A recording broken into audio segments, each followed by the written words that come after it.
திருமணத்தன்றுதான் எங்கள் புதிய வீடு என் நாத்தனார் பெயரில் இருப்பதை நான் அறிந்தேன். நான் அமைதியாக முன்பணத்தை திரும்பப் பெற்றுக்கொண்டு திருமண விருந்தையும் ரத்து செய்தேன். சடங்குகளின் போது என்னை எங்கும் காணாததால் என் மாமனார் வீட்டார் எனக்கு தொடர்ந்து ஃபோன் செய்தனர். நான் ஃபோனை ஸ்பீக்கரில் வைத்து மண்டபத்தையே உலுக்கும் வகையில் ஒரே ஒரு விஷயத்தை மட்டும் சொன்னேன். சில கதைகள் எப்படி இருக்குமென்றால், வேறு யாராவது என்னிடம் சொல்லியிருந்தால், உலகத்தில் யாராவது இவ்வளவு முட்டாளாக இருக்க முடியுமா என்று சிரித்திருப்பேன். மக்கள் 3 ஆண்டுகளாக காதலித்துக் கொண்டிருக்கிறார்கள். திருமணத்திற்கு தயாராகிறார்கள். இரு குடும்பங்களும் சந்தித்துவிட்டன. திருமண புகைப்படங்களை எடுத்துவிட்டார்கள். அழைப்பிதழ்கள் அனுப்பிவிட்டார்கள். விருந்துக்கு ஏற்பாடு செய்துவிட்டார்கள். பண்டிதரிடம் சுபமுகூர்த்தம் குறித்துவிட்டார்கள். ஏன் பிறக்கும் குழந்தை ஆணா அல்லது பெண்ணா என்று கூட யோசித்துவிட்டார்கள். இப்படியெல்லாம் இருக்கும்போது சில மணி நேரங்களிலெல்லாம் எப்படிச் சிதறிப்போகும்? ஆனால் இது எனக்கு நடந்தபோதுதான் ஒரு விஷயம் புரிந்தது. மனிதன் அறியாமையால் முட்டாளாவதில்லை, மாறாக மற்றவர்கள் மீது அதிக நம்பிக்கை வைப்பதால்தான் முட்டாளாகிறான். என் பெயர் சுனிதா. அந்த வருடம் எனக்கு வயது 28. எங்கள் நிறுவனங்கள் ஒரு திட்டத்தில் ஒன்றாக பணிபுரிந்தபோதுதான் நான் ராஜேஷை சந்தித்தேன். ராஜேஷ் ரொம்பவும் கவர்ச்சியானவரோ அல்லது இனிமையாக பேசும் மனிதரோ அல்ல. அவர் மிகவும் நேர்மையான, அமைதியான மற்றும் நம்பகமான மனிதராக தெரிந்தார். அவரை பார்த்தாலே பாதுகாப்பான உணர்வு வரும். எங்கள் 3 வருட உறவில் அவர் என் மீது குரலை உயர்த்தி பேசியதை நான் பார்த்ததே இல்லை. ஒவ்வொரு காலையிலும் நான் வேலைக்குச் செல்வதற்காக அவர் காத்திருப்பார். மழை நாட்களில் அலுவலக வாசலில் குடையுடன் நிற்பார். பண்டிகைகளில் பரிசு கொடுக்க மறக்க மாட்டார். ஒருமுறை எனக்கு காய்ச்சல் வந்தபோது அவர் அலுவலகத்தில் விடுப்பு எடுத்துக்கொண்டு இரவு முழுவதும் என் நெற்றியில் குளிர்ச்சியான துணியை வைத்து பார்த்து கொண்டார். என் அம்மா ஒருமுறை ராஜேஷைப் பார்த்து, மகளே, இவரைப் போன்ற நல்ல பையன்கள் எளிதில் கிடைக்க மாட்டார்கள், இவன் ஒரு வைரம் என்று சொன்னார். என் அப்பா எவ்வளவு கண்டிப்பானவர் என்றால், என் 3 பழைய காதலர்களை பிடிக்கவில்லை என்பதற்காகவே வீட்டிலிருந்து விரட்டியடித்தவர். அவரே அமைதியாக தலையசைத்து ஒப்புதல் அளித்தார். என் அதிர்ஷ்டம் அவ்வளவு நன்றாக இருக்கிறது என்று நான் நினைத்தேன். திருமணம் நடப்பதற்கு 3 மாதங்களுக்கு முன்பு வரை. அன்று நாங்கள் ஒரு அடுக்குமாடி குடியிருப்பினை வாங்குவதற்காக ஒப்பந்தத்தில் கையெழுத்திடச் சென்றிருந்தோம். அந்த அப்பார்ட்மெண்ட் மும்பையின் ஒரு புதிய பகுதியில் இருந்தது. 850 சதுர அடி, 2 படுக்கை அறைகள், பால்கனியிலிருந்து அழகான பூங்கா தெரியும். முதல் பார்வையிலேயே எனக்கு அது பிடித்துவிட்டது. ராஜேஷ் என் தலையை வருடிச் சிரித்துக்கொண்டு, உனக்கு பிடிச்சிருந்தா சரிதான், இனிமேல் நம் வீட்டு முடிவுகள் எல்லாமே நீதான் எடுப்பாய் என்றார். நான் வெட்கப்பட்டுச் சிரித்தேன். என் 6 வருட உழைப்பில் ஈட்டிய 40 லட்ச ரூபாயை நான் கொடுத்தேன். ராஜேஷ் 25 லட்சம் கொடுத்தார். மீதி பணம் வங்கி மூலம் கடனாக வாங்கப்பட்டது. அந்த நாளை எனக்கு நன்றாக நினைவிருக்கிறது. விற்பனையாளர் எங்களிடம் கையெழுத்திடுவதற்காக காகிதங்களை கொடுத்தபோது ராஜேஷின் அக்கா ரீனா திடீரென பேசத் தொடங்கினாள். மேஜையின் மீது கையை வைத்துக்கொண்டு மெதுவாக, இந்த வீடு என் பெயரில்தான் இருக்கும் என்று சொன்னாள். நான் தவறாக கேட்டுவிட்டேனோ என்று எனக்கு தோன்றியது. நான் ராஜேஷின் பக்கம் பார்த்தேன். நீ என்ன சொன்னாய்? ராஜேஷ் மிகவும் இயல்பாக சிரித்தான். தீதி பெயரில் பெயரளவில் மட்டும் இருக்கட்டும். பெயரளவில்?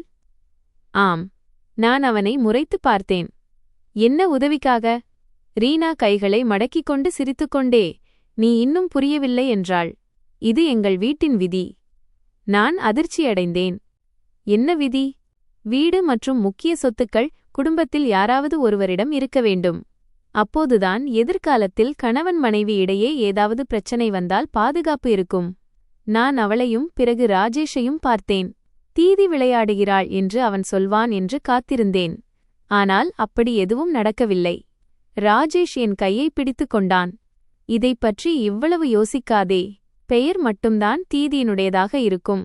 கடன் முடிந்த பிறகு நாம் நம் பெயருக்கு மாற்றிக்கொள்ளலாம். பிறகு ஏன்? வீடு நம்முடையது என்றால் பெயர் நம்முடையதாக ஏன் இருக்க முடியாது? ராஜேஷின் புன்னகை மறைந்தது. சுனிதா, நீ இவ்வளவு கணக்கு பார்க்காதே. அந்த நேரத்தில் என் இதயம் எவ்வளவு பதற்றமாக இருந்தது என்பது எனக்கு நன்றாக நினைவிருக்கிறது. ஆனால் பிறகு ராஜேஷ் என்னை கட்டிக்கொண்டான். அவன் சொன்னான், நாம் 3 ஆண்டுகளாக ஒன்றாக இருக்கிறோம். என் மீது உனக்கு நம்பிக்கை இல்லையா? இது மிகவும் சாதாரணமான ஒரு விஷயம். என்னை மௌனமாக்கிய ஒரு விஷயம். ஆம், 3 ஆண்டுகள் முடிந்துவிட்டன. எனக்கு அவன் மீது நம்பிக்கை இருந்தது. எவ்வளவு நம்பிக்கை இருந்ததென்றால் நான் மேற்கொண்டு எந்த கேள்வியும் கேட்கவில்லை. இப்போது அந்த நாளைப் பற்றி நினைக்கும்போது தோன்றுகிறது, அன்றே நான் இன்னும் கொஞ்சம் தைரியம் காட்டியிருந்தால், அந்த பின்வாங்கியிருந்தால், அந்த நாள் ஒருபோதும் வந்திருக்காது என்று. என் திருமண நாளின் அன்று காலை 4 மணிக்கு எழுந்தேன். திருமண மண்டபம் நகரின் மையப்பகுதியில் இருந்தது.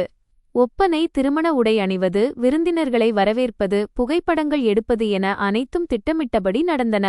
ராஜேஷின் அம்மா திருமதி குப்தா காலையிலிருந்து மகிழ்ச்சியாக இருந்தார். அவரின் கண்கள் சிரிப்பில் சுருங்கியிருந்தன. அவர் அடிக்கடி என்னை பார்த்து, சுனிதா, நீ எங்கள் வீட்டின் மருமகளாக வருவது உனது அதிர்ஷ்டம் என்று சொன்னார். 1 முறை, 2 முறை, 3 முறை. காலை 9 மணிக்குள் இந்த விஷயத்தை நான் 7வது முறையாக கேட்டேன். நான் கண்ணாடியில் என்னை பார்த்தேன். என் 2.5 லட்சம் மதிப்புள்ள திருமண லெஹங்கா என் உடலில் கச்சிதமாக பொருந்தியது. என் தலைமுடி அழகான சிகை அலங்காரத்தில் இருந்தது. கழுத்தில் ராஜேஷ் தேர்ந்தெடுத்த திருமண நகை மின்னியது. நான் மிகவும் அழகாக இருந்தேன், என்னையே அந்நியமாக உணரும் அளவுக்கு. என் போன் ஒலித்தது. அது ராஜேஷ். கேள், நான் புனேவிலிருந்து உறவினர்களை அழைத்து வரச் செல்கிறேன். நீ ஹோட்டலிலேயே காத்திரு. சரி என்றேன். ஹோட்டலிலேயே இரு, ஆனால் இங்கும் அங்கும் சுற்றாதே. நான் சிரித்தேன். நான் என்ன குழந்தையா? உனக்காக ஒரு சர்ப்ரைஸ் இருக்கிறது. இன்று இரவு வீட்டிற்கு வந்து பார். உனக்கு நிச்சயம் பிடிக்கும். நான் 1 நிமிடம் நின்றேன். புதிய வீடு? ஏன் என்று தெரியவில்லை. அந்த நொடியில் என் மனதில் திடீரென அந்த அபார்ட்மெண்ட் பற்றிய எண்ணம் வந்தது. அது ரீனா பெயரில் இருந்தது. ஒரு விசித்திரமான பதற்றம் என் மனதில் ஓடியது. மிகவும் பாதுகாப்பானது, மிகவும் பாதுகாப்பானது. நான் சில நொடிகள் அப்படியே நின்றேன். கடந்த வாரம் ராஜேஷ் என்னிடம் சாவிகளை கொடுத்திருந்தான். அவன் சிரித்துக்கொண்டே, முன்கூட்டியே பார்க்காதே, இரவு வரை சர்ப்ரைஸாக இருக்கட்டும் என்று கூறியிருந்தான். நான் என் கையில் இருந்த சாவியை பார்த்தேன். அப்போது என் மனதில் ஒரு விசித்திரமான எண்ணம் தோன்றியது. ஒரே ஒரு முறை பார்த்துவிடுவோம். ஒரே ஒரு பார்வை. இதையே நான் எனக்குள் சொல்லிக் கொண்டிருந்தேன். ஆனால் 15 நிமிடங்கள் கழித்து அந்த அபார்ட்மெண்ட் கதவை திறந்தபோது நான் முதலில் பார்க்கப் போகும் விஷயம் சிவப்பு பலூன்களோ அல்லது சுவரில் தொங்கும் சுபவிவா பதாகையோ இல்லை என்று எனக்கு தெரியவில்லை. மாறாக காலணி அலமாரிக்கு முன்னால் மிக நேர்த்தியாக வைக்கப்பட்டிருந்த கருப்பு நிற பெண்களின் செருப்புதான் தெரிந்தது. ஒரு பழைய செருப்பு. அது நிச்சயமாக என்னுடையது அல்ல. என் கைகள் குளிரத் தொடங்கின. அந்த நொடியே இந்த திருமணம் நடக்காது என்ற ஒரு வலுவான உணர்வு எனக்குள் ஏற்பட்டது. நான் கதவை திறந்து உள்ளே சென்றேன். என் கை இன்னும் கதவின் கைப்பிடியில்தான் இருந்தது. ஆனால் என் உடல் முழுவதையும் யாரோ உறைந்து போகச் செய்தது போல உணர்ந்தேன். ஆரம்பத்தில் நான் என்னை சமாதானப்படுத்த முயன்றேன். நான் ஒருவேளை அதிகமாக யோசிக்கிறேனோ? ஒருவேளை இந்த செருப்பு வேலை செய்பவருடையதோ அல்லது டெலிவரி செய்பவருடையதோ அல்லது வீட்டை அலங்கரிக்க வந்தவருடையதோ என்று நினைத்தேன். ஆனால் மனிதர்களுக்கு, குறிப்பாக பெண்களுக்கு, ஒரு விசித்திரமான 6வது அறிவு உண்டு. கண்கள் பார்ப்பதற்கு முன்பே, காதுகள் கேட்பதற்கு முன்பே இதயம் உணர்ந்துவிடும் சில விஷயங்கள் உண்டு. நான் மேலும் சில அடிகள் எடுத்து வைத்தேன். வரவேற்பறை மிக அழகாக அலங்கரிக்கப்பட்டிருந்தது. சுவரில் சிவப்பு நிறத்தில் சுபம் என்று எழுதப்பட்டிருந்தது. காஃபி டேபிளில் விலை உயர்ந்த மலர் அலங்காரம் இருந்தது. சோபாவில் இருந்த பிளாஸ்டிக் கவர்கள் கூட இன்னும் முழுமையாக அகற்றப்படவில்லை. நான் என் கனவு இல்லத்தைப் பற்றி எப்படி நினைத்தேனோ அப்படியே இருந்தது. ஆனால் அது என் வீடாகத் தெரியவில்லை. டிவிக்கு அருகிலிருந்த அதே அலமாரியில் ஒரு சிறிய புகைப்படச் சட்டம் இருந்தது. நான் அதை உடனே கவனித்தேன். அது ராஜேஷும் ரீனாவும் இருந்த புகைப்படம். நான் அப்படியே நின்றேன். புகைப்படத்தில் ராஜேஷ் மிகவும் மகிழ்ச்சியாகத் தெரிந்தான். ரீனா தனது சகோதரனின் தோள் மீது கையை வைத்திருந்தாள். அவளது தலை ராஜேஷின் தோளுடன் சாய்ந்திருந்தது.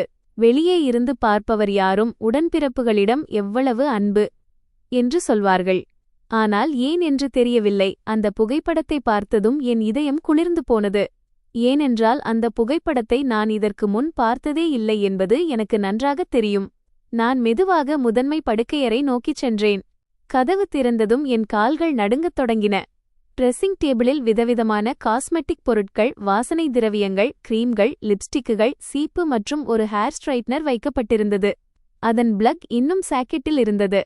நான் அந்த பொருட்களை வெறித்து பார்த்தேன். அவற்றில் எதுவுமே என்னுடையது அல்ல. நான் அப்படிப்பட்ட லிப்ஸ்டிக்கை பயன்படுத்தியதே இல்லை. அந்த மாதிரியான வாசனை திரவியத்தை நான் பூசியதே இல்லை. நான் சில நொடிகள் அமைதியாக நின்றேன். பிறகு நான் அலமாரியை திறந்தேன். இடது பக்கம் ராஜேஷின் உடைகள் இருந்தன. வலது பக்கம் பெண்களின் ஆடைகள் இருந்தன. நிறைய ஆடைகள், நைட்டிகள், சட்டைகள் மற்றும் வீட்டில் அணியும் ஆடைகள். என் உடல் உறைந்து போனது. நான் கீழே இருந்த டிராயரை இழுத்தேன். சில செட் உள்ளாடைகள் மிக நேர்த்தியாக மடித்து வைக்கப்பட்டிருந்தன. அந்த பிராண்டை நான் அடையாளம் கண்டுகொண்டேன். அது மிகவும் விலை உயர்ந்தது. சில செட்கள் 5000 ரூபாய்க்கும் மேல் மதிப்புள்ளவை. ஒருமுறை ஆன்லைனில் பார்த்துவிட்டு பணத்தை வீணாக்க விரும்பாததால் நான் அதை வாங்கவில்லை.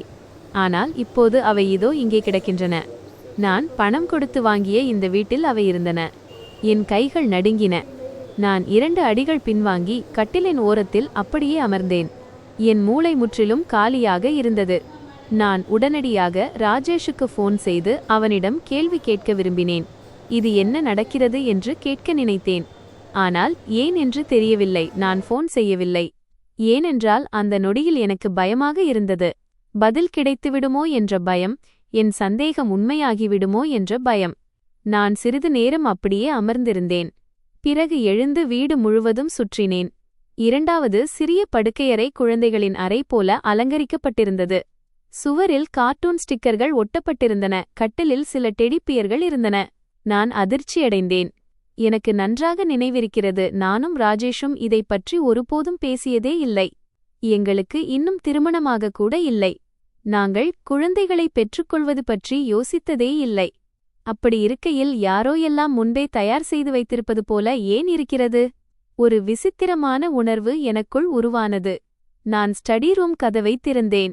இந்த முறை என்னால் நிற்கவே முடியவில்லை. புத்தக அலமாரியில் ராஜேஷின் பட்டம் இருந்தது. அதற்கு அருகில் ரீனாவின் பெயரில் ஒரு சான்றிதழ் இருந்தது. அதன் அருகே ஒரு மருந்து டப்பா இருந்தது. அது ரீனாவின் இரத்த அழுத்தத்திற்கான மருந்து. ராஜேஷின் வீட்டில் அவள் இந்த மருந்தை எடுப்பதை நான் பார்த்திருக்கிறேன். அந்த மருந்து டப்பாவை நான் நீண்ட நேரம் வெறித்துப் பார்த்தேன். பிறகு என் வாயிலிருந்து ஒரு சிறு சிரிப்பு வந்தது. அந்த நொடியில் நான் புரிந்து கொண்டேன். எல்லாம் புரிந்தது. இது என்னுடைய புதிய வீடு அல்ல. இது அவர்களுடைய வீடு, ராஜேஷ் மற்றும் அவனது குடும்பத்தினருடையது. நான் வெறும் பணம் கொடுக்கும் நபர் மட்டுமே. நான் ஏதோ இழந்த மனிதரைப் போல வரவேற்பறைக்கு திரும்பி வந்தேன். பால்கனிக்கு அருகிலிருந்த அலமாரிக்கு முன்னால் செல்லும்போது என் கண்கள் தற்செயலாக பாதி திறந்திருந்த ஒரு டிராயரின் மீது பட்டது. நான் அங்கே அப்படியே நின்றேன். ஏன் என்று தெரியவில்லை. அதை இழுத்து திறந்தேன். அடுத்த நொடியே என் உடல் முழுவதும் உறைந்து போனது. உள்ளே ஒரு சிவப்பு நிற கோப்பு ஃபைல் இருந்தது. வீட்டின் உரிமையாளர் உரிமை ஆவணங்கள். அதை நான் நீண்ட நேரம் பார்த்தேன். என் இதயம் மிக வேகமாக துடித்ததால் வலி எடுக்கத் தொடங்கியது. பரவாயில்லை, ஒருவேளை இது நகலாக ஃபோட்டோகாப்பி இருக்கலாம். ஒருவேளை இது தற்காலிகமான காகிதமாக இருக்கலாம் என்று எனக்கு நானே சொல்லிக் கொண்டேன். நான் அதை திறந்தேன். ஒவ்வொரு வார்த்தையும் என் கண்களுக்கு முன்னால் தெளிவானது.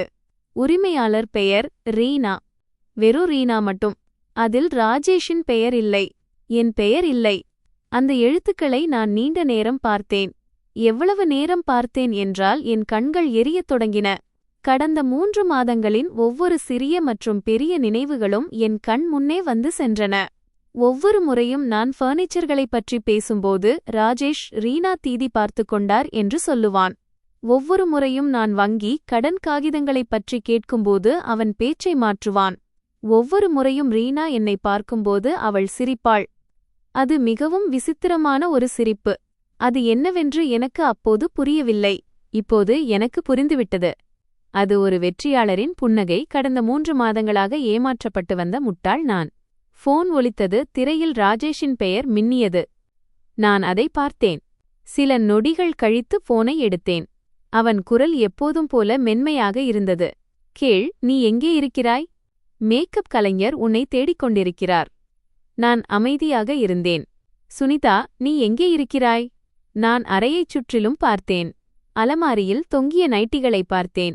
அலமாரியில் இருந்த மருந்து டப்பாவை பார்த்தேன். கையில் வைத்திருந்த வீட்டின் ஆவணங்களை பார்த்தேன். பிறகு மிக மெதுவாக கேட்டேன். ராஜேஷ், சொல். நீ என்னிடம் ஏதாவது சொல்ல வேண்டுமா? மறுமுனையில் ஒரு நொடிக் மௌனம் நிலவியது. வெறும் ஒரு நொடிதான். ஆனால் அதுவே போதுமானதாக இருந்தது. ஏனென்றால் சில நேரங்களில் பதில் கேட்க வேண்டிய அவசியமில்லை. மௌனமே எல்லாவற்றையும் புரிந்து கொள்ள போதுமானதாக இருக்கும். போனின் மறுமுனையில் ராஜேஷின் குரல் எப்போதும் போல அமைதியாக இருந்தது. எவரையும் அமைதிப்படுத்தும் அதே மென்மை, அவன் ஒரு நல்ல மனிதன் என்று நினைக்கத் தூண்டும் அதே குரல். ஆனால் அப்போது எனக்கு மிகவும் குளிராக இருந்தது. அந்த குளிர் அபார்ட்மெண்டில் ஓடிக்கொண்டிருந்த ஏசியினால் வரவில்லை. அது என் நெஞ்சிலிருந்து வயிறு வரை ஊடுருவிய குளிர். யாரோ ஒரு கைப்பிடி ஐஸ் கட்டிகளை எனக்குள் போட்டது போல இருந்தது. ராஜேஷ் ஒரு நொடி அமைதியாக இருந்துவிட்டு சிரித்தான். உனக்கு என்னாச்சு? திடீரென்று ஏன் இப்படி விசித்திரமான கேள்வியை கேட்கிறாய்? நான் தலைகுனிந்து என் கையில் இருந்த ஆவணங்களை பார்த்தேன். நான் எதுவும் சொல்லவில்லை. ராஜேஷ் மீண்டும் சொன்னான், சுனிதா, நீ எங்கே இருக்கிறாய்? எனக்கு சொல். மறுமுனையிலிருந்து உறவினர்களின் குரல்கள் கேட்டுக்கொண்டிருந்தன. மக்களின் மெல்லிய சத்தங்கள். அவன் சொன்னது போலவே உறவினர்களை அழைத்து வரச் சென்று கொண்டிருந்தான். நான் மெதுவாக கேட்டேன், நமது வீடு மிகவும் அழகாக இருக்கிறது இல்லையா? போனின் மறுமுனையில் மீண்டும் மௌனம். இம்முறை கொஞ்சம் நீளமாக, சுமார் 3 நொடிகள். 3 நொடிகள் என்பது மிகக் குறைவு. ஆனால் அந்த சூழ்நிலையில் அவை 3 ஆண்டுகள் போல நீண்டதாகத் தோன்றின. நீ அப்பார்ட்மெண்டிற்கு சென்றுவிட்டாயா? ஆம். நான் உன்னிடம் முன்பே போகாதே என்று சொன்னேன் அல்லவா? ஏன் போகக்கூடாது? எனக்கு புரியவில்லை. நான் அப்படிச் சொல்லவில்லை. இன்னும் ஏற்பாடுகள் முழுமையடையவில்லை. நான் சிரித்தேன். என் சிரிப்பு மிக விசித்திரமாக இருந்தது. எனக்கே அது அந்நியமாகத் தெரிந்தது. ராஜேஷ், சொல். நான் உன்னிடம் ஒரு விஷயம் கேட்க வேண்டும். கேள். ட்ரெஸ்ஸிங் டேபிளில் இருக்கும் மேக்கப் பொருட்கள் யாருடையது? மறுமுனையிலிருந்து அவன் ஒரு நீண்ட பெருமூச்சு விடுவதை நான் தெளிவாக கேட்டேன். ஓ, அது ரீனா தீதியினுடையது. அப்படியானால் அலமாரியில் இருக்கும் உடைகளும் உள்ளாடைகளும்? ராஜேஷ் எந்த பதிலும் சொல்லவில்லை. நான் பால்கனியை பார்த்தேன். வெளியே வானிலை மிகவும் இதமாக இருந்தது. வெயில் தூரத்தில் இருந்த ஏரியின் நீரில் மின்னியது. கீழே முற்றத்தில் சில குழந்தைகள் சைக்கிள் ஓட்டிக் கொண்டிருந்தனர். இவ்வளவு அழகான நாள். சில மணி நேரங்களுக்குப் பிறகு நான் திருமண உடை அணிந்து மணமேடையில் அமர வேண்டிய நாள். அந்த நேரத்தில் நான் இங்கே நின்று கொண்டு என் வருங்கால கணவனிடம் நான் பணம் கொடுத்து வாங்கிய அந்த அபார்ட்மெண்டில் வேறொரு பெண்ணின் உள்ளாடைகள் என்ன செய்கின்றன என்று கேட்டுக்கொண்டிருந்தேன். எப்போதும் இப்படித்தான் நடக்கும். ஒவ்வொரு வாக்குவாதத்திற்குப் பிறகும் மன்னிப்பு கேட்பது எப்போதும் நானாகத்தான் இருப்பேன். ஏனெனில் ராஜேஷ் மிகவும் தந்திரமானவன். அவன் கத்தமாட்டான், சண்டையிடமாட்டான், அசிங்கமாகத் திட்டவும் மாட்டான். அவன் வெறும் அமைதியாகிவிடுவான், என்னை புறக்கணிப்பான். அது நான் தவறு செய்ததாக உணரும் வரை தொடரும். ஆனால் இன்று ஏன் என்று தெரியவில்லை. என்னால் இதை மேலும் சகித்துக்கொள்ள முடியவில்லை. நான் சோபாவில் அமர்ந்தேன். என் குரல் மிக மென்மையாக இருந்தது. ராஜேஷ், சொல். நான் வீட்டின் ஆவணங்களை பார்த்துவிட்டேன். போனின் மறுமுனையில் உடனடியாக ஒரு நிசப்தம் நிலவியது. மூச்சுவிடும் சத்தமோ வாகனங்களின் இரைச்சலோ எதுவுமே இல்லை. ஒரு பயங்கரமான மௌனம். பிறகு திடீரென ராஜேஷ் மிக வேகமாக பேசினான். நீ சொல்வதைக் கேள். நான் விளக்குகிறேன். நான் கேட்டுக்கொண்டுதான் இருக்கிறேன். இது நீ நினைப்பது போல் இல்லை. நான் எப்படி நினைக்கிறேன்? ரீனா தீதியின் பெயர் உதவிக்காக மட்டும்தான். உதவிக்காகவா? வெறும் அவர் பெயர் மட்டுமா சுனிதா? நான் மீண்டும் கேட்டேன். என் குரல் இன்னும் அமைதியாகவே இருந்தது. நான் எவ்வளவு அமைதியாக இருந்தேனோ அவ்வளவு பதற்றமடைந்தான் ராஜேஷ். நீ என் மீது நம்பிக்கை வைக்க வேண்டும். நான் 3 ஆண்டுகளாக உன் மீது நம்பிக்கை வைத்துக் கொண்டிருக்கிறேன் ராஜேஷ். நான் வெறுமையை வெறித்துப் பார்த்தேன். நான் என் 40 லட்ச ரூபாய் சேமிப்பை அதில் போட்டேன். நான் இரவு 11 மணி வரை வேலை செய்தேன். வீடு வாங்குவதற்காக பணம் சேமிக்க மாதக்கணக்கில் மேகி சாப்பிட்டேன். நான் உன் மீது எவ்வளவு நம்பிக்கை வைத்தேன் என்றால், ரீனா தீதி வீட்டை தன் பெயரில் மாற்றச் சொன்னபோது கூட நான் அமைதியாக இருந்தேன். நான் இன்னும் எவ்வளவு நம்பிக்கை வைக்க வேண்டும்? மறுமுனையிலிருந்து ஒரு நீண்ட பெருமூச்சு விழுந்தது. சுனிதா, சுனிதா. ராஜேஷ் முதன்முறையாக என் மீது குரலை உயர்த்தி பேசினான். நான் அதிர்ச்சியடைந்தேன். 3 ஆண்டுகளில் இதுவே முதல் முறை. நீ என்ன சொல்லிக் கொண்டிருக்கிறாய்? இன்று திருமணம். எல்லாருக்கும் தெரிந்துவிட்டது. அழைப்பிதழ்களை கொடுத்துவிட்டோம். உறவினர்கள் வந்துவிட்டார்கள். நீ என்ன கூத்து நடத்த நினைக்கிறாய்? நான் சிரித்தேன். இந்த முறை என் கண்களிலிருந்து கண்ணீர் வழிந்தது. நான் வலியால் அழுகிறேனா அல்லது விரக்தியால் அழுகிறேனா என்று எனக்கு தெரியவில்லை. நான் கூத்து நடத்துகிறேனா? அப்படியானால் வீட்டின் காகிதங்களில் உன் அக்காவின் பெயரை நான் எழுதினேனா? புதிய வீட்டில் உன் அக்காவின் பொருட்களை நான் வைத்தேனா? 3 ஆண்டுகளாக உன்னை நான் ஏமாற்றினேனா? ராஜேஷ் அமைதியானான். அவனது கனமான மூச்சுவிடும் சத்தத்தை என்னால் கேட்க முடிந்தது. சிறிது நேரத்திற்குப் பிறகு அவன் குரல் மென்மையானது. சுனிதா, என் சொல்வதைக் கேள். திருமணம் நடக்கட்டும். பிறகு நான் எல்லாவற்றையும் விளக்குகிறேன். நீ என்ன கேட்பாயோ அதை நான் ஒப்புக்கொள்கிறேன். இன்று மட்டும் என்னை அசிங்கப்படுத்தாதே. நான் தலை நிமிர்ந்து கூரையை பார்த்தேன். கடைசியில் விஷயம் இதுதானா? அவமானம். இந்த நேரத்திலும் அவனுக்கு என் வலி பற்றி கவலையில்லை, தன் மரியாதையைப் பற்றித்தான் கவலை. நான் அவனை இழந்துவிடுவேன் என்ற பயம் அவனுக்கு இல்லை. எனக்கு வலிக்கும் என்ற கவலையும் இல்லை. அவனுக்குத் தன் மானம் போய்விடுமோ என்ற பயம் மட்டும்தான் இருந்தது. நான் மெதுவாக எழுந்தேன். அறையை கடைசி முறையாக பார்த்தேன். சாவியை எடுத்துக்கொண்டு கதவைத் தாண்டி வெளியே வந்தேன். சுனிதா, நீ எங்கே போகிறாய்? நான் கதவைத் திறந்தேன். சுனிதா, சுனிதா. நான் மெதுவாகச் சொன்னேன். நான் ஹோட்டலுக்கு திரும்பிச் செல்கிறேன். ராஜேஷின் குரல் உடனடியாக கனிவானது. ஆம், சரி. நீ திரும்பிப் போ. பிறகு நாம் பேசலாம். நான் லிஃப்ட் முன்னால் நின்று கொண்டிருந்தேன். 12வது தளத்திலிருந்து லிஃப்ட் கீழே இறங்கத் தொடங்கியது. 11, 10, 9. லிஃப்ட் கதவில் என் பிம்பத்தை பார்த்தேன். ஒப்பனை மிக அழகாக இருந்தது.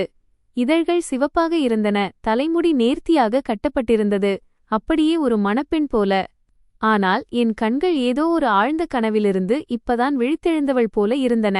நான் போனை காதோடு வைத்துக்கொண்டு மிக மெதுவாகச் சொன்னேன். நான் திரும்பிச் சென்று முதலில் என்னுடையதை எடுத்துக்கொண்டு வருகிறேன். இதைச் சொல்லிவிட்டு போனை வைத்துவிட்டேன். சரியாக அதே நேரத்தில் லிஃப்ட் கதவு திறந்தது.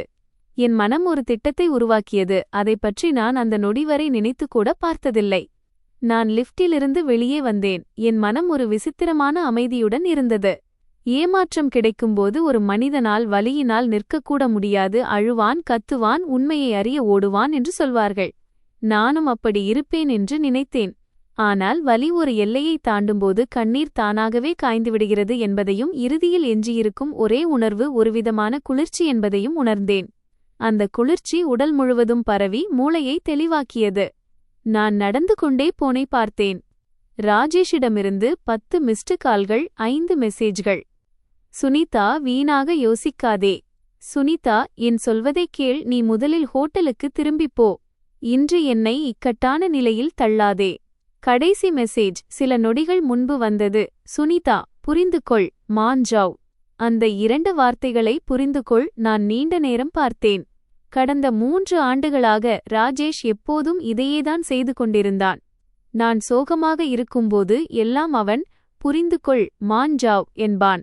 நான் விவாதிக்க முற்படும்போது எல்லாம் குழந்தைத்தனமாக இருக்காதே என்பான்.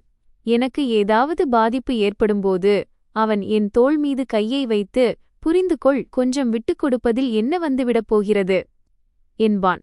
முன்பு இது அவனது மென்மை என்று நினைத்தேன். இப்போதுதான் புரிகிறது. இது மென்மை அல்ல, இது கட்டுப்பாடு. ஏனென்றால் உண்மையாக உன்னை நேசிக்கும் நபர் உன்னை மீண்டும் மீண்டும் விட்டுக் கொடுக்கச் சொல்லி வற்புறுத்த மாட்டார். நான் ஹோட்டல் கதவுக்கு வெளியே நின்று அங்கு வருபவர்களை வேடிக்கை பார்க்கத் தொடங்கினேன். பிறகு ஒருவருக்கு ஃபோன் செய்தேன். ஃபோன் எடுத்ததுமே அவள் கத்தினாள். ஹேய் கடவுளே, மணப்பெண் ஏன் இந்த நேரத்தில் ஃபோன் செய்கிறாய்? நீ திருமண ஏற்பாடுகளை செய்யவில்லையா? அவள் திவ்யா கல்லூரி காலத்து என் சிறந்த தோழி. நான் ஒரு நீண்ட பெருமூச்சு விட்டேன். நீ எங்கே இருக்கிறாய்? திவ்யா சில நொடிகள் அமைதியாக இருந்தாள். சுனிதா, நீ அழுகிறாயா? இல்லை, உண்மையைச் சொல். நான் தலை நிமிர்ந்து வானத்தை பார்த்தேன். நீ என் திருமண ஹோட்டலுக்கு வா. என்ன ஆச்சு? எனக்கு உன்னுடைய உதவி தேவை. 20 நிமிடங்களுக்குப் பிறகு திவ்யா ஹோட்டல் கதவருகே இருந்தாள். என்னை பார்த்ததும் அவள் என்னை நோக்கி ஓடி வந்தாள். ஐயோ கடவுளே, உன் முகம் ஏன் இவ்வளவு வெளிரி போயிருக்கிறது என்று கேட்டபடியே என் கையை பிடித்து கொண்டாள். என்ன ஆச்சு? நான் உடனே பதில் சொல்லவில்லை. நான் அவளிடம் என் போனை கொடுத்தேன். வீட்டின் ஆவணங்கள், ரீனாவின் பொருட்கள், குழந்தைகளின் அறை ஆகியவற்றின் புகைப்படங்களை திறந்து காட்டினேன். திவ்யாவின் முகத்தில் மாறிவந்த உணர்ச்சிகளை நான் கவனித்தேன். வியப்பு, குழப்பம், பிறகு கோபம். இது என்ன? புதிய வீடு? என்ன புதிய வீடு? என் வீடு. நான் சிரித்தேன். ஓ இல்லை, ராஜேஷின் அக்கா வீடு. திவ்யா என்னை சில நொடிகள் உற்று பார்த்தாள். பிறகு வாயால் ஒரு கெட்ட வார்த்தையைச் சொன்னாள். அந்த வழியாக சென்ற சிலர் அதிர்ச்சியில் முகம் சுளித்தனர். ஆனால் அவளுக்கு அதைப் பற்றி கவலையில்லை. எனக்கு தெரியும். என்ன தெரியும்? எனக்கு இந்த ஆளை பார்த்தாலே பிடிக்காது. நான் அவளை பார்த்தேன். அப்படியானால் ஏன் முன்பே சொல்லவில்லை? சொல்லவில்லையா? நீ காதலில் எவ்வளவு குருடாக இருந்தாயென்றால் நீ எதையும் கேட்கவே இல்லை. அவள் என்னை லாபியில் இருந்த ஒரு நாற்காலியில் அமர வைத்தாள். சுனிதா, உன் பிறந்த நாளன்று ரீனா உன்னை சமையலறையில் தனியாக எல்லா பாத்திரங்களையும் கழுவச் சொன்னது ஞாபகம் இருக்கிறதா? நான் அதிர்ச்சியடைந்தேன். அது என் பிறந்தநாள் என்பது நினைவிருக்கிறது. ஆனால் விருந்தினர்கள் அதிகமாக இருந்ததால் ராஜேஷின் அம்மா சுனிதா கொஞ்சம் உதவி செய் என்று சொன்னார். நான் சுமார் 2 மணி நேரம் பாத்திரங்களை சுத்தம் செய்து கொண்டிருந்தேன். நான் கேக் வெட்ட மேலே வந்தபோது மெழுகுவர்த்திகள் கிட்டத்தட்ட அணைந்து போயிருந்தன. ராஜேஷ் அப்போது சிரித்துக்கொண்டே, இப்போது நாம் ஒரே குடும்பம்தானே, இதில் கணக்கு எதற்கு என்று சொன்னான். திவ்யா தொடர்ந்து சொன்னாள், உன் அம்மா மருத்துவமனையில் இருந்தபோது உனக்கு அவசரமாக பணம் தேவைப்பட்டது. அந்த நயவஞ்சகன் ராஜேஷ் அவனிடம் பணம் இல்லை என்று சொன்னான்.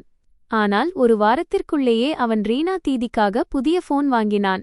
நான் அவளை ஏறிட்டுப் பார்த்தேன். என் கைகள் இறுகின. எனக்கு எல்லாம் நினைவிருக்கிறது. ஆனால் அன்று நான் அவனுக்காக எப்போதும் காரணங்களை உருவாக்கிக் கொண்டிருப்பேன். ஏனென்றால் நான் அவனை நேசித்தேன். காதலில் மனிதன் விசித்திரமாகிவிடுகிறான். எல்லா தீமைகளையும் பார்த்துவிட்டு பரவாயில்லை என்று தனக்குத்தானே ஏமாற்றிக் கொள்கிறான். திவ்யா என்னை பார்த்தாள்.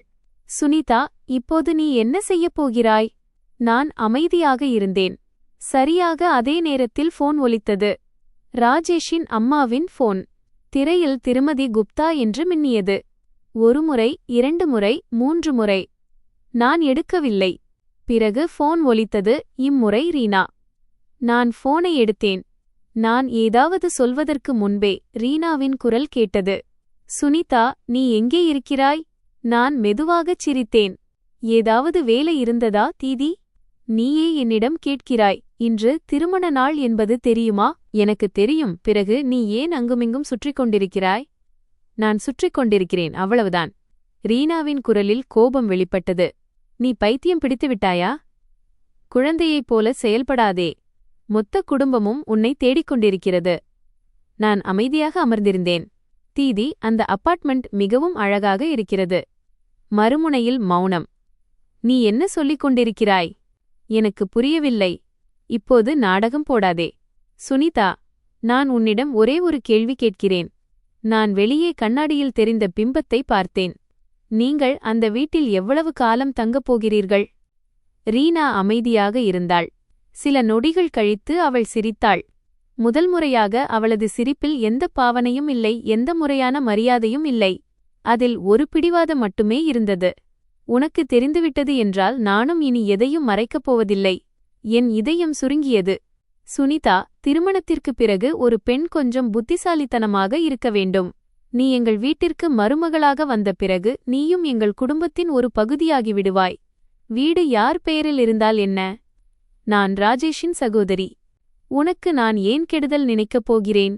நான் போனை இறுக்கப் பிடித்துக் கொண்டேன். அப்படியானால் இன்று இது எனக்கு தெரியவில்லை என்றால் உனக்கு தெரிந்தாலும் தெரியாவிட்டாலும் என்ன வித்தியாசம் இருந்திருக்கும்? நான் அதிர்ச்சியில் உறைந்து போனேன்.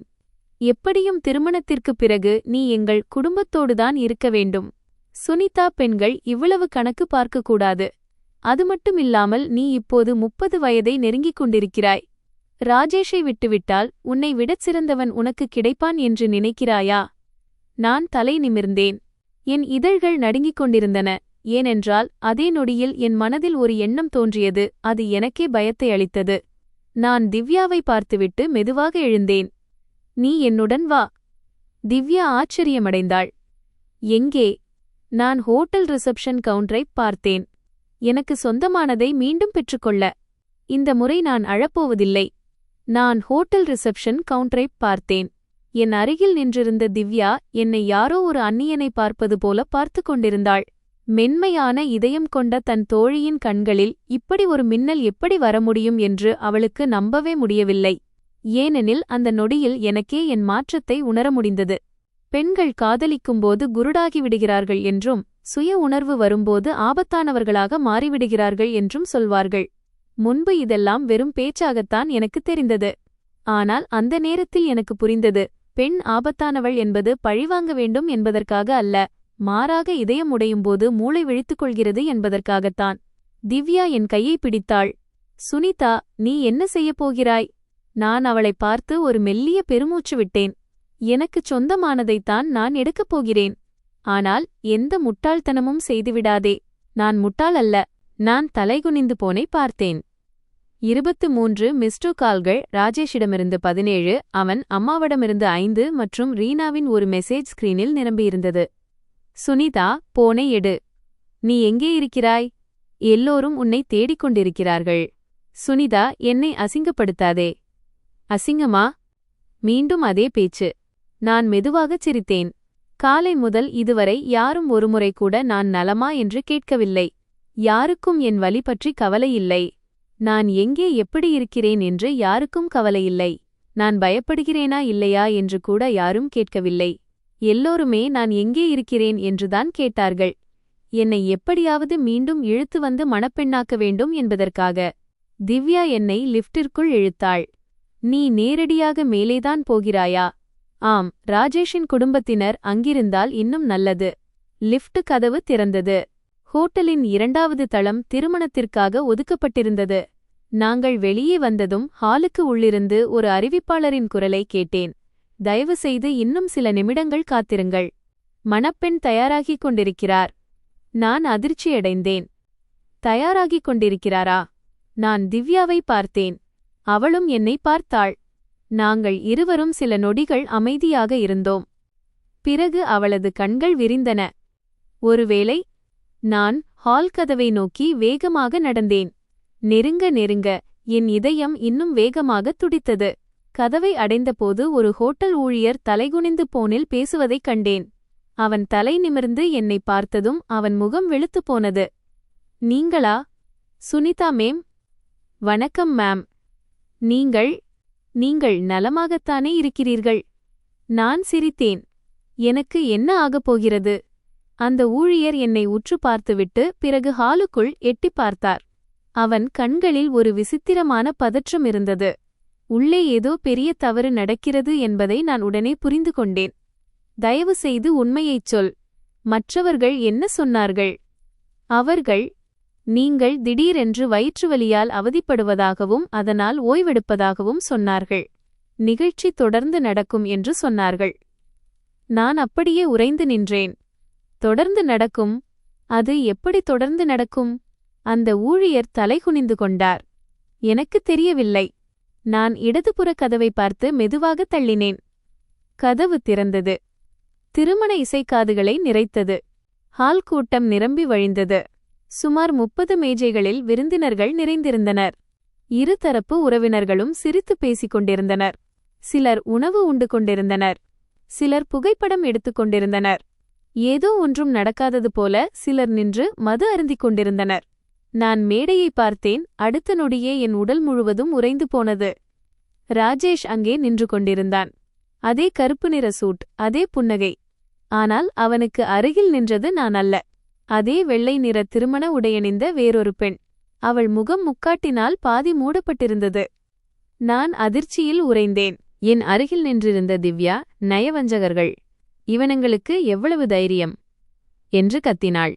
என் இதயம் துடிக்கும் சத்தம் எனக்கு தெளிவாக கேட்டது. ஒவ்வொரு துடிப்பும் மிக வேகமாக இருந்தது. என்ன நடக்கிறது என்று எனக்கு புரியவில்லை. நான் தவறாக பார்க்கிறேனோ என்று நினைத்தேன். ஆனால் இல்லை, அது உண்மைதான். ராஜேஷ் உண்மையில் எனக்கு பதில் வேறொரு பெண்ணை மணமேடையில் நிறுத்தியிருந்தான். அந்த நொடியில் எனக்கு வலி உணர்வதே நின்று போனது. ஒரு விசித்திரமான விஷயம் என்னவென்றால், ஒரு மனிதனுக்கு மிக ஆழமான காயம் ஏற்படும்போது அது உடனடியாக வலிக்காது. வெறும் வெறுமை மட்டுமே தெரியும். மேடையில் இருந்த அறிவிப்பாளர் மிகுந்த மகிழ்ச்சியுடன், இப்போது மணமக்கள் மோதிரம் மாற்றும் சடங்கிற்கு வருமாறு கேட்டுக்கொள்கிறேன் என்று அறிவித்தார். அதே நொடியில் பின்னாலிருந்து ஒரு குரல் கேட்டது. சுனிதா. நான் திரும்பினேன். என் நண்பன் திவ்யா என்னை அதிர்ச்சியுடன் பார்த்தாள். அவள் மேடையை பார்த்ததும் கண்கள் விரிந்தன. இது என்ன கேவலம்! அவள் கத்தியது சத்தமாகவே இருந்தது. கதவருகே அமர்ந்திருந்தவர்கள் திரும்பினர். பிறகு இன்னும் சிலர் பார்த்தனர். ஒரே நிமிடத்தில் ஹால் முழுவதும் சலசலப்பு ஏற்பட்டது. மேடையில் நின்ற ராஜேஷ் என்னை பார்த்தான். அவன் முகத்திலிருந்த புன்னகை உறைந்து போனது. அவன் உடல் கல்லானது. அவனுக்கு அருகில் மணக்கோலத்தில் நின்றிருந்த பெண்ணும் திரும்பினாள். அவளது கைகள் நடுங்குவதை நான் உடனே கவனித்தேன். பிரதான மேஜையில் அமர்ந்திருந்த ராஜேஷின் அம்மா சட்டென்று எழுந்தார். சுனிதா என்று அவர் குரல் உடைந்து கேட்டது. நான் அவரை பார்த்தேன். பிறகு ராஜேஷை பார்த்தேன். அதன் பிறகு மணக்கோலத்திலிருந்த பெண்ணை பார்த்தேன். அந்த நொடியில் ஹாலிலிருந்த அனைத்து சத்தங்களும் மறைந்து போயின. என் இதய துடிப்பு மட்டுமே கேட்டது. நான் ஒவ்வொரு அடியாக மேடை நோக்கி நடந்தேன். என் காலணிகள் தரையில் தட்டும் சத்தம் டக் டக் ஹால் முழுவதும் எதிரொலித்தது. ஹால் முழுவதும் நிசப்தம். யாரும் எதையும் பேசவில்லை, யாரும் அசையவில்லை. அனைவரின் கண்களும் என் மீதுதான் இருந்தன. ராஜேஷின் முகம் வெளுத்துப் போனது. சுனிதா, தயவு செய்து நான் சொல்வதைக் கேள் டார்லிங். நான் அவளுக்கு அருகில் நின்றிருந்த பெண்ணை பார்த்தேன். மெதுவாக என் கையை நீட்டி அவளது முக்காட்டை தூக்கினேன். அவளது முகம் தெரிந்ததும் நானும் அந்த ஹால் முழுவதும் இருந்தவர்களும் அதிர்ச்சியில் உறைந்து போனோம். முக்காட்டை தூக்கியதும் அந்த அமைதி எவ்வளவு ஆழமாக இருந்தது என்றால் அருகில் இருந்தவர்களின் மூச்சுக்காற்று கூட கேட்டது. அந்த உணர்வு மிகவும் விசித்திரமானது. காலம் திடீரென நின்றுவிட்டது போல இருந்தது. நான் முன்னாலிருந்த முகத்தை சில நொடிகள் உற்று பார்த்தேன். எனக்கே ஆச்சரியமாக இருந்தது. அது ரீனாவும் இல்லை, ராஜேஷிற்கு தெரிந்தவளும் இல்லை. அவள் மிக இளம் வயது பெண். ஒரு 22 முதல் 23 வரை வயது இருக்கலாம். அவள் முகம் பயத்தில் வெளுத்துப் போயிருந்தது. கண்கள் சிவந்திருந்தன, ஏதோ நீண்ட நேரமாக அழுது கொண்டிருப்பது போல. தீதி, நீங்க தப்பா நினைச்சுக்காதீங்க. அவளது குரல் நடுங்கியது. அழுகையின் விளிம்பில் இருந்தாள். நான் என் புருவங்களை சுருக்கினேன். ராஜேஷ் உடனடியாக எங்கள் இருவருக்கும் இடையில் வந்து நின்றான். சுனிதா, நான் சொல்வதைக் கேள், நான் விளக்குகிறேன். விளக்குகிறாயா? நான் அவனை ஏறிட்டு பார்த்தேன். எனக்கு பதிலாக மணப்பெண்ணாக நிற்க வேறொரு பெண்ணை தேடிப்பிடித்ததை விளக்கப் போகிறாயா? கீழே இருந்த மேஜைகளில் கிசுகிசுப்புகள் தொடங்கின. உண்மையிலேயே வேறொரு பெண்ணை மாற்றிவிட்டார்களா? கடவுளே, இது என்ன மாதிரியான குடும்பம்? ராஜேஷின் அம்மாவின் முகம் வெளுத்துப் போனது. அவர் விரைவாக மேலே வந்தார். சுனிதா, அமைதியாக இரு. நான் அவரை பார்த்தேன். நீங்கள் என்னிடம் அமைதியாக இருக்கச் சொல்கிறீர்களா? நீ நினைப்பது போல இது இல்லை. பிறகு எப்படி இருக்கிறது? திருமதி குப்தா பதற்றமடைந்தார். திடீரென ரீனா எழுந்து நின்றாள். அவள் ஒரு பிரகாசமான சிவப்பு நிற உடை அணிந்திருந்தாள். கையில் பர்ஸ் வைத்திருந்தாள். அவள் வேகமாக மேடைக்கு வந்தாள். சரி, நான் சொல்கிறேன். ரீனா அந்த பெண்ணை தன் பின்னால் இழுத்துக்கொண்டு என்னை பார்த்தாள். சுனிதா, நீ எல்லை மீறிப்போகிறாய். நான் சிரித்தேன். நான் எல்லை மீறவில்லை. நீங்கள்தான் மீறியிருக்கிறீர்கள். ஆம், நீ திருமணத்திற்கு நடுவில் ஓடிவிட்டாய். என் மொத்த குடும்பமும் உன்னை எல்லா இடங்களிலும் தேடியது. இப்போது என்ன செய்வது? விருந்தினர்களை எக்காலத்திற்கும் காத்திருக்க வைக்க முடியாது அல்லவா? அதனால்தான் உனக்கு பதில் வேறொருவரை நிற்க வைத்தோம். ரீனா தன் புருவங்களை உயர்த்தி பேசினாள். சடங்குகளை முடிப்பதற்காக மட்டும். இது ஒரு நாடகம்தான். நான் அவளை சில நொடிகள் உற்றுப் பார்த்தேன். எப்போது முதல் என் திருமணம் ஒரு நாடகமானது? ரீனா கைகளை கட்டிக்கொண்டாள். சுனிதா, நீ பெரியவளாகிவிட்டாய். குழந்தையைப் போல நடந்து கொள்வதை நிறுத்து. நான் என் முஷ்டியை இறுகப் பற்றிக் கொண்டேன். மீண்டும் அதே வார்த்தை, குழந்தை. கடந்த 3 ஆண்டுகளாக நான் எதிலாவது உடன்படவில்லை என்றால் அவர்கள் என்னை குழந்தை என்று அழைப்பார்கள். சொத்து ஆவணங்களைப் பற்றி கேட்டால் நான் குழந்தை. சமரசம் செய்து கொள்ளவில்லை என்றால் நான் குழந்தை. எனக்கு நடக்கும் அநீதியை எதிர்க்க நினைத்தால் நான் குழந்தை. நான் ரீனாவுக்கு பின்னால் நின்றிருந்த அந்த பெண்ணை பார்த்தேன். அவள் தலை குனிந்திருந்தாள். நான் மென்மையான குரலில் கேட்டேன், உன் பெயர் என்ன? அவள் அதிர்ச்சியடைந்தாள். ரீனா உடனடியாக குறுக்கிட்டாள். ஏன் கேட்கிறாய்? நான் ரீனாவை பார்க்கவில்லை. நான் உன்னிடம் கேட்கவில்லை. அந்த பெண் தலை நிமிர்ந்து என்னை பார்த்தாள். அவள் இதழ்கள் நடுங்கின. என் பெயர் நீதா. நீ ராஜேஷை அறிவாயா? அந்த பெண் வேகமாக தலையை அசைத்தாள். இல்லை, எனக்கு தெரியாது. நான் அதிர்ச்சியடைந்தேன். தெரியாதா? நீதா தன் இதழ்களை கடித்தாள். அவள் கண்ணீர் வடியத் தொடங்கியது. நான் கீழ்த்தளத்தில் உள்ள மேக்கப் பார்லரில் வேலை செய்கிறேன். இந்த தீதி என்னை வெளியே அழைத்து வந்து வெறும் சில நிமிடங்கள் மட்டும் நின்று கொடுக்கச் சொன்னார்கள். அதற்கு 25,000 ரூபாய் தருவதாகச் சொன்னார்கள். நான் உறைந்து போனேன். 25,000 ரூபாய்க்காகவா? என் திருமணத்தில் மணப்பெண்ணாக இருக்க ஒரு அந்நிய பெண்ணை பணியில் அமர்த்தியிருக்கிறார்களா? நான் ராஜேஷின் முகத்தை பார்த்தேன். அது வெளுத்துப் போயிருந்தது. ராஜேஷ், உனக்கு அசிங்கமாக இல்லையா? என்னிடம் வேறு வழி இல்லை. வேறு வழி இல்லையா? நான் சிரித்தேன். எவ்வளவு எளிதாகச் சொல்லிவிட்டாய். சுனிதா, நான் காணாமல் போய் 2 மணி நேரம் கூட ஆகவில்லை.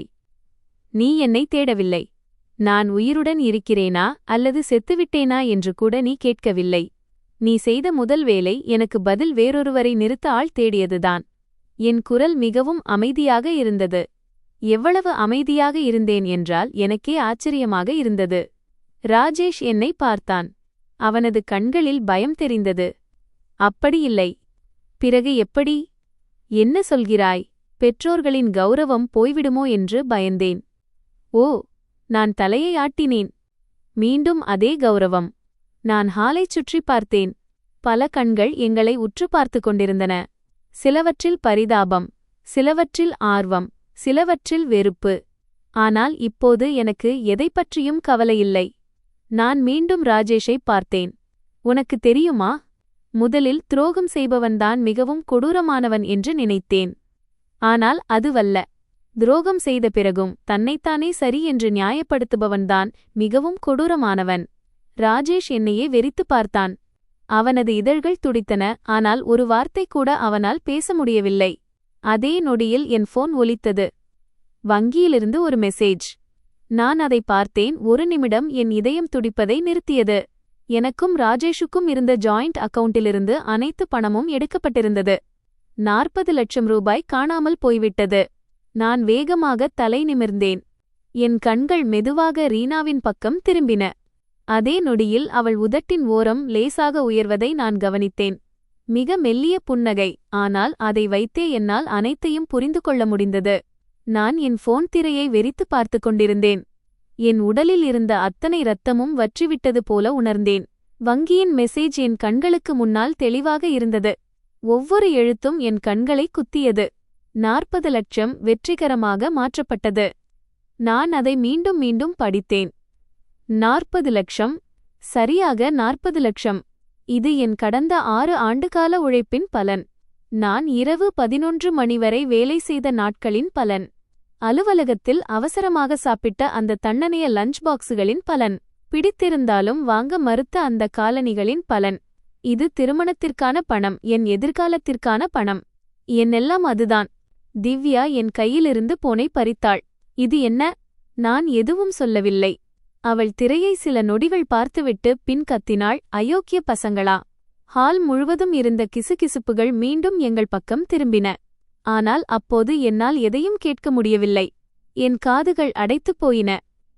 நான் ரீனாவையே பார்த்து கொண்டிருந்தேன். அவள் கைகளை கட்டிக்கொண்டு உதட்டில் ஒரு சிறு புன்னகையுடன் நின்று கொண்டிருந்தாள். அந்த ஒரு புன்னகை போதும், எல்லாம் புரியும். நான் மெதுவாக தலை உயர்த்தி ராஜேஷை பார்த்தேன்.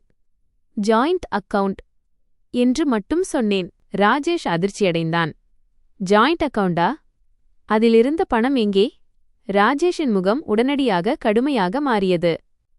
சுனிதா, நான் கேட்டேன், அந்த பணம் எங்கே? என் குரல் உரக்க இருக்கவில்லை. ஆனால் ஹால் முழுவதும் நிசப்தமாக இருந்ததால் எல்லோராலும் தெளிவாக கேட்க முடிந்தது. ராஜேஷ் எச்சிலை விழுங்கினான். நான் உன்னிடம் சொல்லப்போகிறேன். எப்போது சொல்லப்போகிறாய்? திருமணத்திற்குப் பிறகு நான் எல்லா தாள்களிலும் கையெழுத்திட்ட பிறகா, அல்லது உன் சகோதரியின் பெயரில் இருக்கும் அந்த அப்பார்ட்மெண்ட்டிற்கு நான் குடியேறிய பிறகா? ராஜேஷின் முகம் வெளுத்துப் போனது. ரீனா உடனே குறுக்கிட்டாள். சுனிதா, மரியாதையாகப் பேசு. நான் அவளை பார்த்தேன். எப்படி பேசச் சொல்கிறாய்? எனக்கு தெரியாதா? உனக்கு தெரியாதா? நல்லா இருக்கு. நான் போனை ஒருமுறை பார்த்தேன்.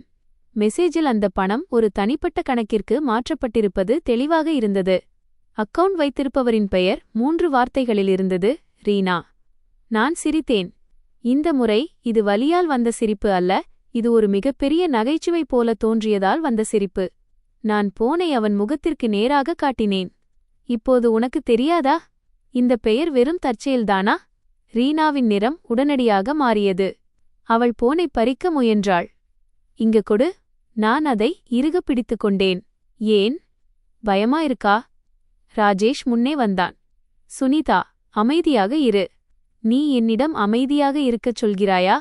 நான் அவனை ஏறிட்டு பார்த்தேன். என் 40 லட்சம் ரூபாய் இப்போதுதான் உன் சகோதரியின் கணக்கிற்கு போயிருக்கிறது.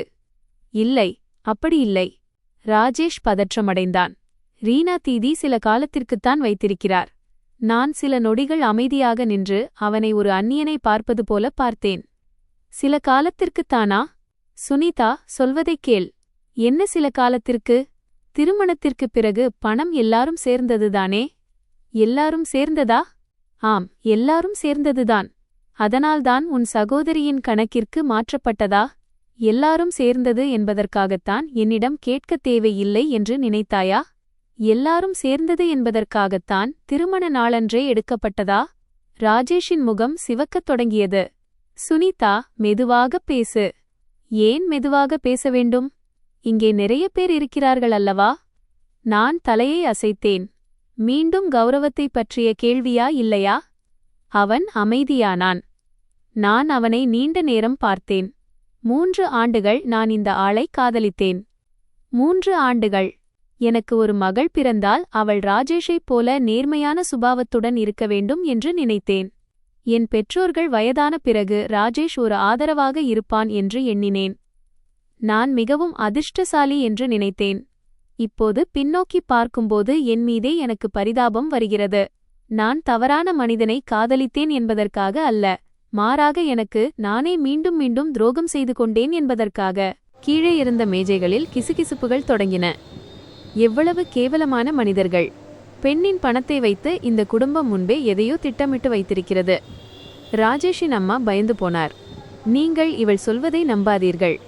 பிறகு அவர் என் கையை பிடித்து கொண்டார். சுனிதா, மகளே, உண்மையைச் சொல்கிறேன். இதெல்லாம் வீட்டுப் பிரச்சனை, நீ இவ்வளவு கணக்கு பார்க்காதே. அவர் என் கையை பிடித்திருப்பதை பார்த்தேன். அப்போதுதான் எனக்கு ஒரு விஷயம் நினைவுக்கு வந்தது. நான் முதல் முறை ராஜேஷின் வீட்டிற்குச் சென்றபோது அவர் அம்மா எனக்கு பரிமாறி, இன்று முதல் உன்னை என் மகளாக கருதுகிறேன் என்று புன்னகைத்துச் சொன்னார். அப்போது நான் மிகவும் உணர்ச்சிவசப்பட்டேன். இப்போது நினைத்தால் சிரிப்புதான் வருகிறது. மகளா? எந்த அம்மாவாவது தன் மகளை ஒரு ஏடிஎம் மிஷின் போல பார்ப்பாரா? நான் மெதுவாக என் கையை விடுவித்துக் கொண்டேன். ஆன்ட்டி, இன்று இந்த 40 லட்சம் ரீனா தீதியின் பணமாக இருந்திருந்தால் அப்போதும் இதேபோல் கணக்கு பார்க்காதே என்று சொல்வீர்களா? திருமதி குப்தாவின் பேச்சு நின்று போனது. ரீனா உடனடியாக கத்தினாள், சுனிதா, நீ எல்லை மீறுகிறாய். எல்லை மீறுகிறேனா? இது வெறும் 40 லட்சம்தானே? நான் அதிர்ச்சியில் உறைந்தேன். ராஜேஷும் அமைதியானான். வெறும் 40 லட்சம்தானே? நான் அவளை ஏறிட்டு பார்த்தேன். இன்னொரு முறை சொல். ரீனா தன் புருவங்களை உயர்த்தி, சொன்னால் என்ன? நீ இந்த வீட்டிற்கு மருமகளாக வந்த பிறகு பணம் எல்லாரும் சேர்ந்ததுதானே? இதற்கெல்லாம் ஏன் இவ்வளவு கூத்து செய்கிறாய்? அது மட்டுமல்லாமல் ராஜேஷிற்கு அரசு வேலை இருக்கிறது. பிற்காலத்தில் சம்பாதிக்க வாய்ப்புகள் குறைவாகவா இருக்கிறது? ராஜேஷின் முகம் வெளுத்துப் போனது. தீதி, ஆனால் அதற்குள் மிகவும் தாமதமாகிவிட்டது. அந்த ஹால் முழுவதும் இருந்தவர்கள் இதை கேட்டுவிட்டனர். நான் ராஜேஷை பார்த்தேன். இம்முறை அவன் கண்களில் பயத்தை தெளிவாக கண்டேன். எனக்காக அல்ல, ரீனா தீதி சொன்ன அந்த வார்த்தைகளுக்காக. ஏனெனில் சரியாக அதே நேரத்தில் மேடைக்கு அருகிலிருந்த ஒரு மேஜையிலிருந்து நடுத்தர வயதுடைய மனிதர் ஒருவர் எழுந்தார். அவர் வெள்ளைச் சட்டை அணிந்து கண்ணாடி போட்டிருந்தார். அவரை எனக்கு தெரியும். அவர் ராஜேஷின் அலுவலகத்தின் தலைவர். அவர் ராஜேஷை நீண்ட நேரம் பார்த்துவிட்டு மெதுவாக கேட்டார், ராஜேஷ், சம்பாதிக்க வாய்ப்புகள் என்று நீ சொல்வதற்கு என்ன அர்த்தம்? ராஜேஷின் முகம் சட்டென்று இரத்தமே இல்லாதது போல வெளுத்துப் போனது. மிஸ்டர் வர்மா ராஜேஷின் பாஸ் அவனை உற்று பார்த்தார். அவர் பார்வையில் கூர்மை இல்லை, ஆனால் சொல்லாமல் சொல்லும் ஒரு தீவிரத்தன்மை இருந்தது. அவர் தன் கருத்தைச் சொல்ல சத்தத்தை உயர்த்த தேவையில்லை. மிஸ்டர் வர்மா உடனடியாக பதில் சொல்லவில்லை. ராஜேஷை சில நொடிகள் பார்த்துவிட்டு மீண்டும் கேட்டார், சம்பாதிக்க வாய்ப்புகள் என்றால் என்ன அர்த்தம்? ராஜேஷ் பயத்தில் எச்சிலை விழுங்கினான். இல்லை சார், நான் அப்படிச் சொல்லவில்லை. ரீனா உடனடியாக முன்னே வந்தாள். அங்கிள், நீங்கள் தவறாக புரிந்து கொள்கிறீர்கள். ராஜேஷ் இன்னும் இளையவன். அவன் எதிர்காலத்தில் இன்னும் கடினமாக உழைத்து முன்னேற முடியும் என்றுதான் சொன்னேன். மிஸ்டர் வர்மா அவளை பார்த்தார். நீ யார்? நான் அவன் சகோதரி. கேள்வி அவனிடம் கேட்டேன். ரீனாவின் பேச்சும் நின்று போனது. ராஜேஷின் நெற்றியில் வியர்வை அரும்பியது. நான் இதையெல்லாம் பார்த்து கொண்டிருந்தேன். ஆனால் ஏன் என்று தெரியவில்லை. எனக்கு மிகுந்த சோர்வாக இருந்தது. இப்போது கோபமோ விவாதிக்க வேண்டும் என்ற எண்ணமோ இல்லை. வெறும் சோர்வுதான் இருந்தது. ஏனெனில் அந்த நொடியில் ஒரு வேதனையான உண்மையை நான் புரிந்து கொண்டேன். ஆரம்பத்திலிருந்து இறுதி வரை இந்த குடும்பத்தில் எனக்கு எந்த முக்கியத்துவமும் இருக்கவில்லை. அவர்களுக்கு நான் வெறும் ஒரு சரியான பெண் மட்டுமே. வேலைக்குச் சரியானவள், பொருளாதார வசதிக்குச் சரியானவள், திருமணத்திற்குச் சரியானவள், பணம் கொடுப்பதற்குச் சரியானவள். நான் மட்டும் என்னை காதலிக்கிறார்கள் என்று நினைத்து கொண்டிருந்தேன். நான் எவ்வளவு முட்டாளாக இருந்திருக்கிறேன். மிஸ்டர் வர்மா மீண்டும் கேட்டார், ராஜேஷ், நான் கடைசி முறையாக கேட்கிறேன். அந்த பெண்ணின் பணம் உன் சகோதரியின் கணக்கிற்கு ஏன் சென்றது? ராஜேஷின் முகம் வெளுத்துப் போனது. உண்மையைச் சொல். எனக்கு குழப்பமான பதில்கள் பிடிக்காது. கீழே அமர்ந்திருந்த அவனது சக ஊழியர்கள் ஒருவரையொருவர் பார்த்து கொண்டனர். சிலர் தலைகுனிந்து மெதுவாக பேசிக் கொண்டனர், சிலர் தங்கள் போனை எடுத்துக்கொண்டனர். ராஜேஷ் தன் முஷ்டியை இறுக்கியதை நான் கவனித்தேன். பிறகு அவன் திடீரென என்னை பார்த்தான். சுனிதா, நான் செய்தது தவறு என்று எனக்கு தெரியும். நான் அவனை பார்த்தேன். ஆனால் எனக்காக நீ இதை புரிந்து கொள்ள வேண்டும். நான் மெதுவாகச் சிரித்தேன். என்ன புரிந்து கொள்ள வேண்டும்? எதை புரிந்து கொள்ள வேண்டும்? வீட்டில் எப்போதும் இப்படித்தான் நடக்கும். ஒவ்வொரு சிறிய பெரிய முடிவையும் ரீனா தீதிதான் எடுப்பார். என் அம்மாவும் அவர் சொல்வதைத்தான் கேட்பார். நான் உன்னை துன்புறுத்த விரும்பவில்லை, ஆனால் என் குடும்பத்திற்கு எதிராக என்னால் போக முடியாது. நான் அவனை நீண்ட நேரம் பார்த்தேன். 3 ஆண்டுகால உறவில் இந்த மனிதனை எனக்கு தெரியும் என்று நினைத்தேன். ஆனால் அது உண்மையில்லை. திருமணம் செய்யவிருந்த, தனக்கென ஒரு குடும்பத்தை உருவாக்கவிருந்த 30 வயதுடைய ஒரு மனிதன் தன் துரோகத்தை நியாயப்படுத்த குடும்பத்திற்கு எதிராக என்னால் போக முடியாது என்று இப்போது சொல்கிறான். நான் மெதுவாக கேட்டேன், ராஜேஷ், ஒருவேளை இன்று இது எனக்கு தெரியாமல் போயிருந்தால் என்னவாகியிருக்கும்? அவன் அதிர்ச்சியடைந்தான். நான் கேட்கிறேன், இன்று எனக்கு தெரியாமல் போயிருந்தால் திருமணத்திற்குப் பிறகு நான் அந்த அப்பார்ட்மெண்டில் குடியேறியிருப்பேன், கடனை அடைக்க உதவியிருப்பேன், என் சம்பளத்தை ஜாயிண்ட் அக்கவுண்டில் போட்டுக்கொண்டே இருந்திருப்பேன். பிறகு என்னவாகியிருக்கும்? ராஜேஷ் என்னை பார்த்தான். அவனது கண்கள் சிவந்தன. ஆனால் அவன் பதில் சொல்லவில்லை. ஏனெனில் என்ன நடக்கும் என்பது எங்க இருவருக்கும் தெரியும். அதன் பிறகு நான் ரீனாவின் பெயரில் இருந்த அப்பார்ட்மெண்ட் கடனை அடைப்பவளாக மட்டுமே இருந்திருப்பேன். சமரசம் செய்து கொண்டே இருந்திருப்பேன். நான் ஒரு நல்ல பெண்ணாக வாழ்ந்திருப்பேன், என் மதிப்பே இல்லாமல் போகும் வரை. என் அருகில் நின்றிருந்த திவ்யா திடீரென முன்னே வந்தாள். அவள் ராஜேஷின் கண்களை நேராக பார்த்தாள். நான் உன்னை கேட்கிறேன். ராஜேஷ் தலை நிமிர்ந்தான். நீ உண்மையிலேயே சுனிதாவை காதலித்தாயா? ராஜேஷ் அமைதியானான். நானும் அவனை பார்த்தேன். ஏன் என்று தெரியவில்லை. நானும் அந்த பதிலை தெரிந்து கொள்ள விரும்பினேன். ராஜேஷ் என்னை நீண்ட நேரம் பார்த்தான். அவன் பதில் சொல்ல மாட்டான் என்று நான் நினைக்கும் அளவுக்கு நீண்ட நேரம். பிறகு அவன் தலையை குனிந்து கொண்டான். நான் சிரித்தேன்.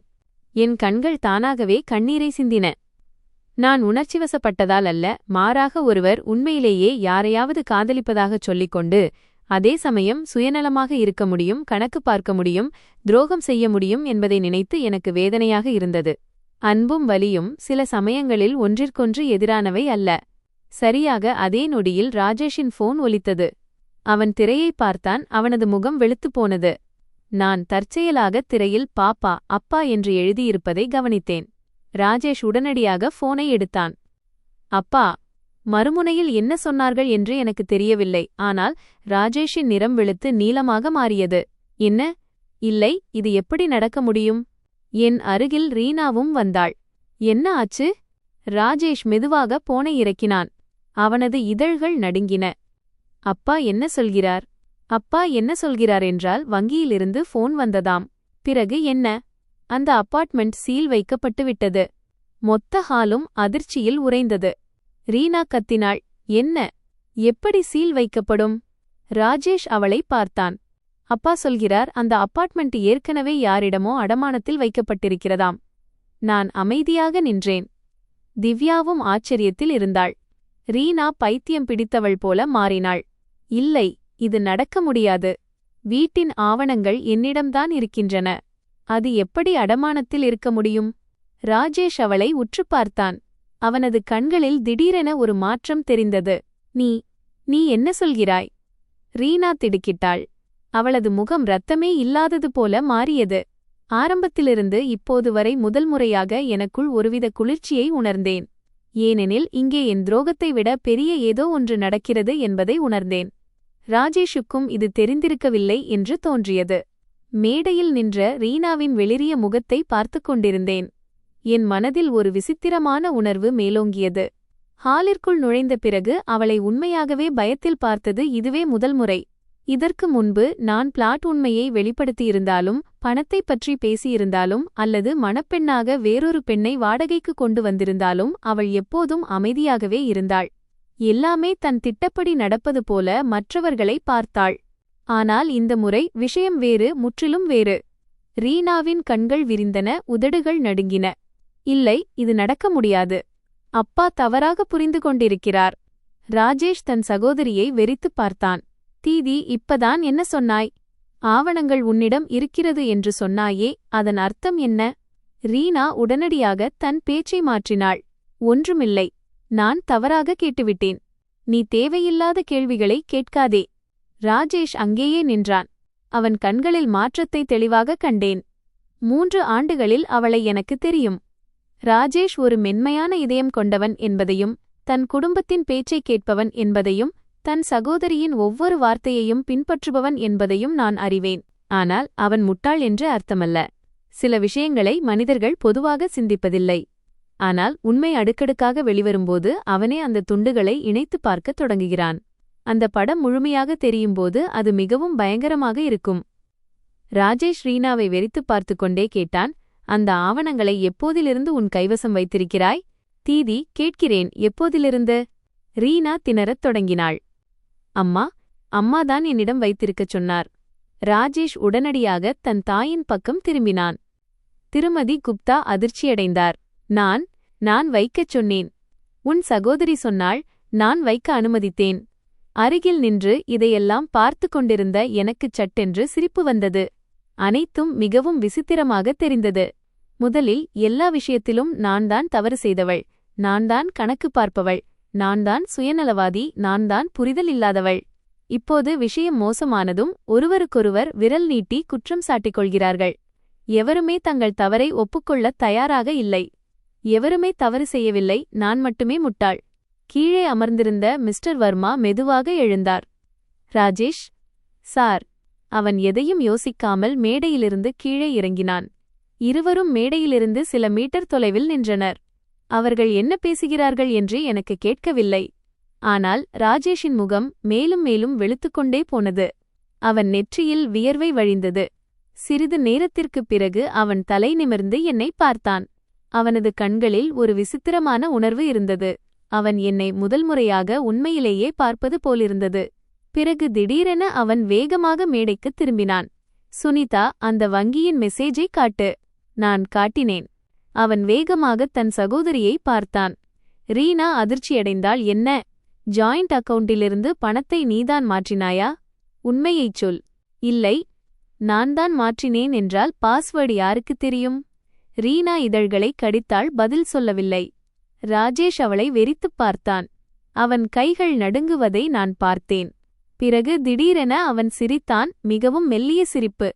தீதி, ஆரம்பத்திலிருந்து இறுதி வரை நீ என்னையும் பயன்படுத்திக் கொண்டாய், இல்லையா? ஹால் முழுவதும் நிசப்தமானது. ரீனா கண்கள் விரிந்து பார்க்க, நீ என்ன சொல்லிக் கொண்டிருக்கிறாய் என்றாள். பிளாட், பணம், ஆவணங்கள் எல்லாவற்றையும் உன் பெயரிலேயே வைத்துக் கொண்டாய். நீ எனக்கு உதவுகிறாய் என்று சொன்னாய். எனக்காக கவலைப்படுகிறாய் என்று சொன்னாய். பிற்காலத்தில் எனக்கு நஷ்டம் வந்துவிடக்கூடாது என்று பயப்படுகிறாய் என்று சொன்னாய். ஆனால் உண்மையில்... ராஜேஷ் அவளை சிவந்த கண்களுடன் பார்த்தான். நீ என் பணத்தையும் சுருட்டிக் கொண்டிருக்கிறாய், சுனிதாவின் பணத்தையும் சேர்த்துதான், இல்லையா? ரீனா ஒரு அடி பின்வாங்கி, நீ பைத்தியம் பிடித்து விட்டாய். நான் உன் உடன் பிறந்த சகோதரி, நான் ஏன் அப்படிச் செய்வேன்? உன் வீட்டைப் பறிக்க, உன் பணத்தைப் பறிக்க. திருமதி குப்தா வேகமாக ஓடிவந்தார். ராஜேஷ், என்ன செய்கிறாய்? அவள் உன் சகோதரி.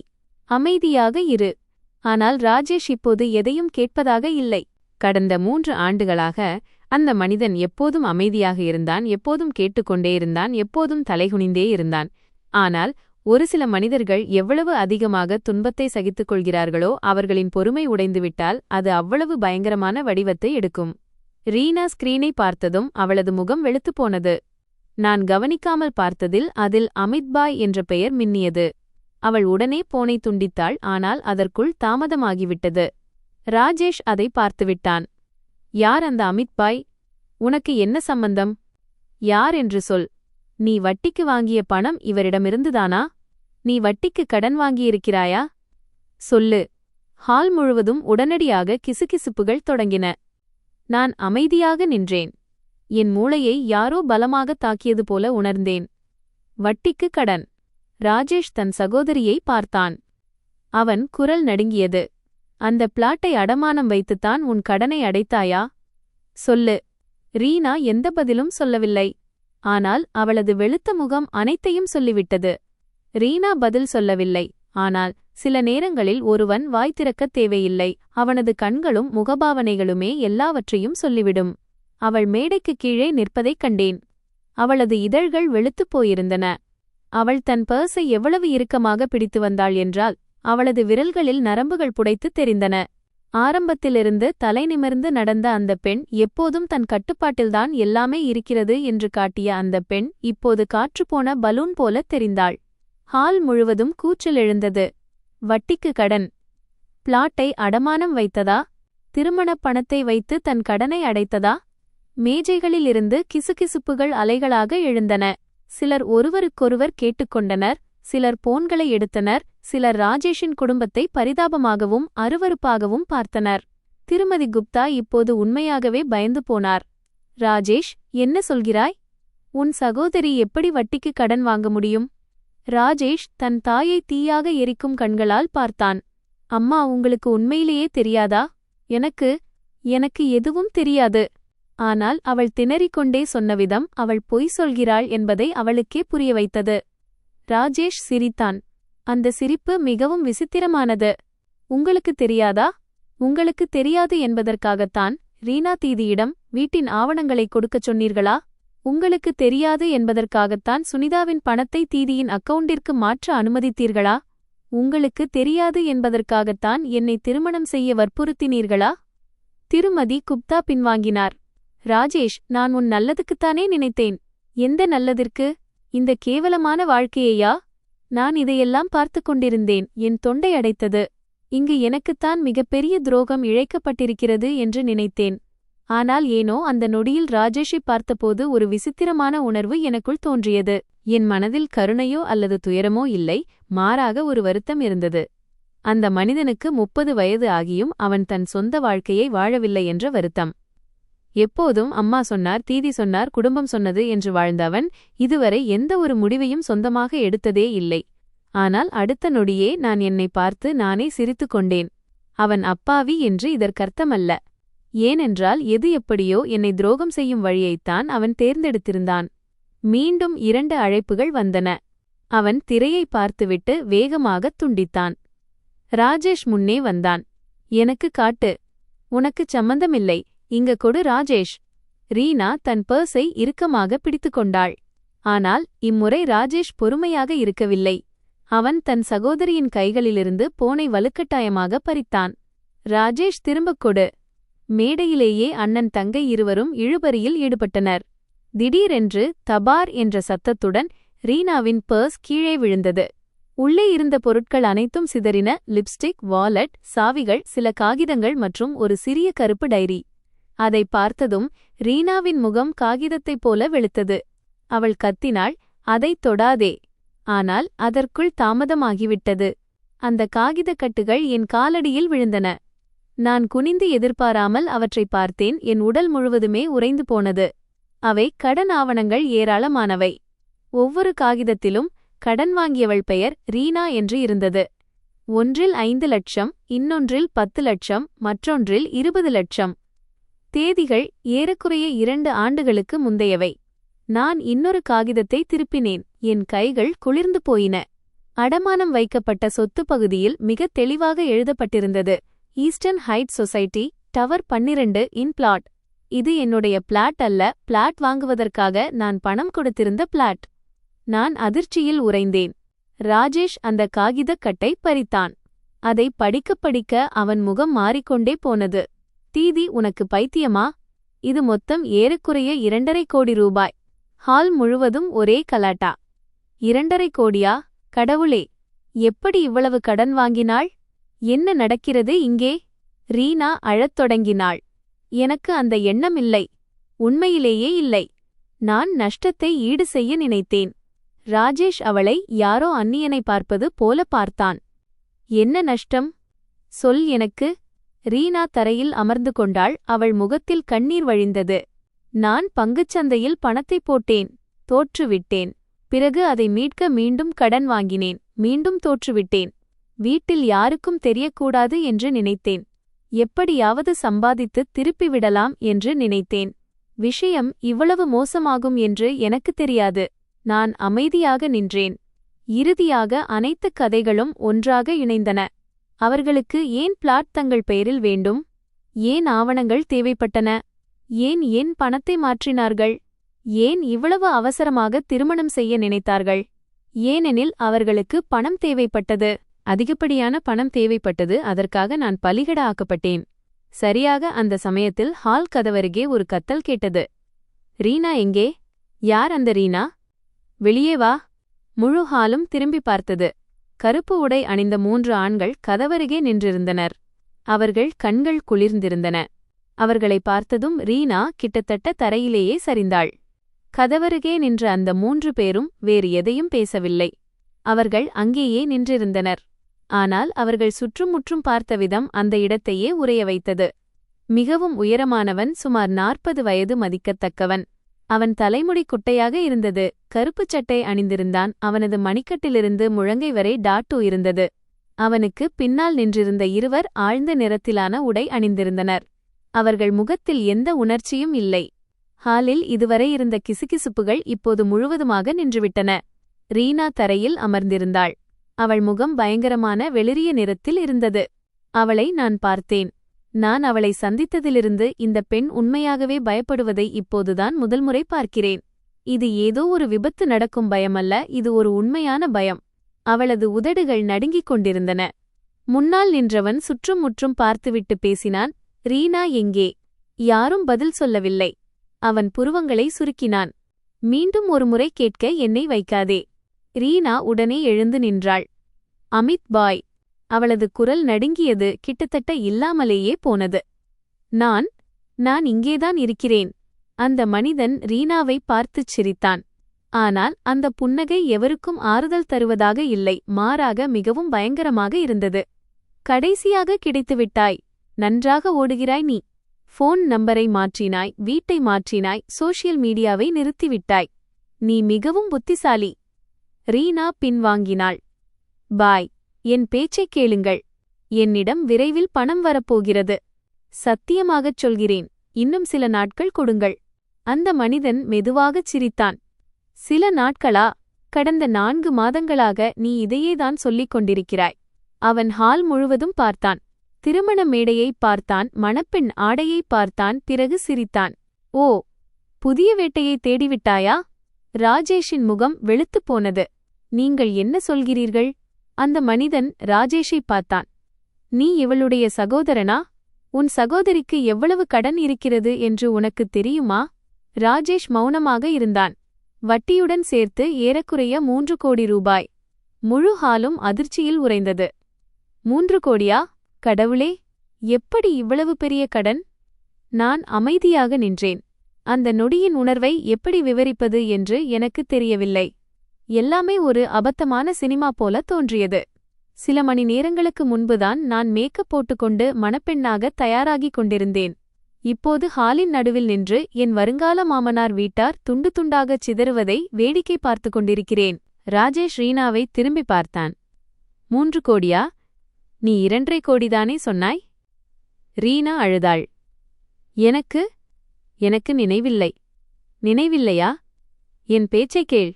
நான் நஷ்டத்தை ஈடு செய்ய மட்டுமே நினைத்தேன். நான் திருப்பித் தரப்போயிருந்தேன். எல்லாவற்றையும் திருப்பித் தரப்போயிருந்தேன். ராஜேஷ் அவளை முறைத்துப் பார்த்தான். அவனது கண்களில் அந்த உணர்வை நான் இதுவரை கண்டதே இல்லை. இப்போது அங்கே மென்மையில்லை, பொறுமையில்லை, வெறும் ஏமாற்றம் மட்டுமே இருந்தது. பிறகு அவன் மிக மெதுவாக கேட்டான், அந்த பிளாட் ஆவணங்களை எப்போது எடுத்தாய்? சுனிதாவின் பணத்தை எப்போது எடுத்தாய்? எனக்கு பதில் சொல். அவனது அலறலைக் கேட்டு அனைவரும் அதிர்ந்தனர். ரீனா அழுதாள். நேற்றே. நான் உறைந்து போனேன். நேற்றைய தினம் நான் மிகவும் மகிழ்ச்சியாக என் அம்மாவிடம் ஃபோன் செய்து திருமணத்திற்கு என்ன கேக் வாங்கலாம் என்று கேட்டுக்கொண்டிருந்த நாள். ராஜேஷிடம் ஃபோனில் பேசிச் சிரித்துக் கொண்டிருந்த நாள். இன்னும் சில மணி நேரங்களில் நான் திருமண ஆடையை அணிந்து மணமேடையில் உட்காரப் போகிறேன் என்று நினைத்துக் கொண்டிருந்தேன். எங்கோ யாரோ என் பணத்தை எடுத்துக்கொண்டிருந்தார்கள்.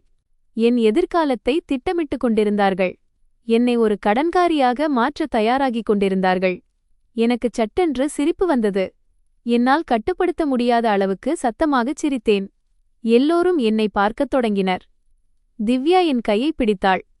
சுனிதா, நான் ராஜேஷை பார்த்தேன். உனக்கு தெரியுமா? ராஜேஷ் தலை நிமிர்ந்தான். சிறிது நேரத்திற்கு முன்பு உன்னையும் யாரோ ஏமாற்றிவிட்டார்கள் என்று நினைத்தேன். உன்மீது பரிதாபப்பட வேண்டும் என்று நினைத்தேன். ஆனால் இப்போது நினைக்கிறேன், நான் உண்மையில் ஒரு முட்டாள் என்று. ராஜேஷ் தன் சிவந்த கண்களால் என்னை பார்த்தான். சுனிதா, என் பெயரை சொல்லாதே. உனக்கு தெரிந்திருந்தாலும் சரி, தெரியாவிட்டாலும் சரி, நீ தெரிந்து செய்தாயோ அல்லது தெரியாமல் செய்தாயோ என்னை இந்த குழியில் தள்ளியது நீதான். அவன் தலைகுனிந்தான், ஒன்றும் சொல்லவில்லை. சரியாக அந்த நொடியில் என் போன் ஒலித்தது. அது என் அப்பாவின் அழைப்பு. நான் திரையைச் சில நொடிகள் பார்த்துவிட்டு போனை எடுத்தேன். சுனிதா மகளே, நீ எங்கே இருக்கிறாய்? மறுமுனையில் அப்பாவின் குரல் மிகவும் பயத்துடன் கேட்டது. நான் ஹோட்டலில் இருக்கிறேன் அப்பா. நானும் உன் அம்மாவும் வந்துவிட்டோம். கீழே லாபியில் இருக்கிறோம். நான் உறைந்து போனேன். என் கைகள் குளிர்ந்தன. என் பெற்றோர் வந்துவிட்டார்கள். தங்கள் மகளுக்கு இப்போது என்ன நடந்திருக்கிறது என்பது அவர்களுக்கு சற்றும் தெரியாது.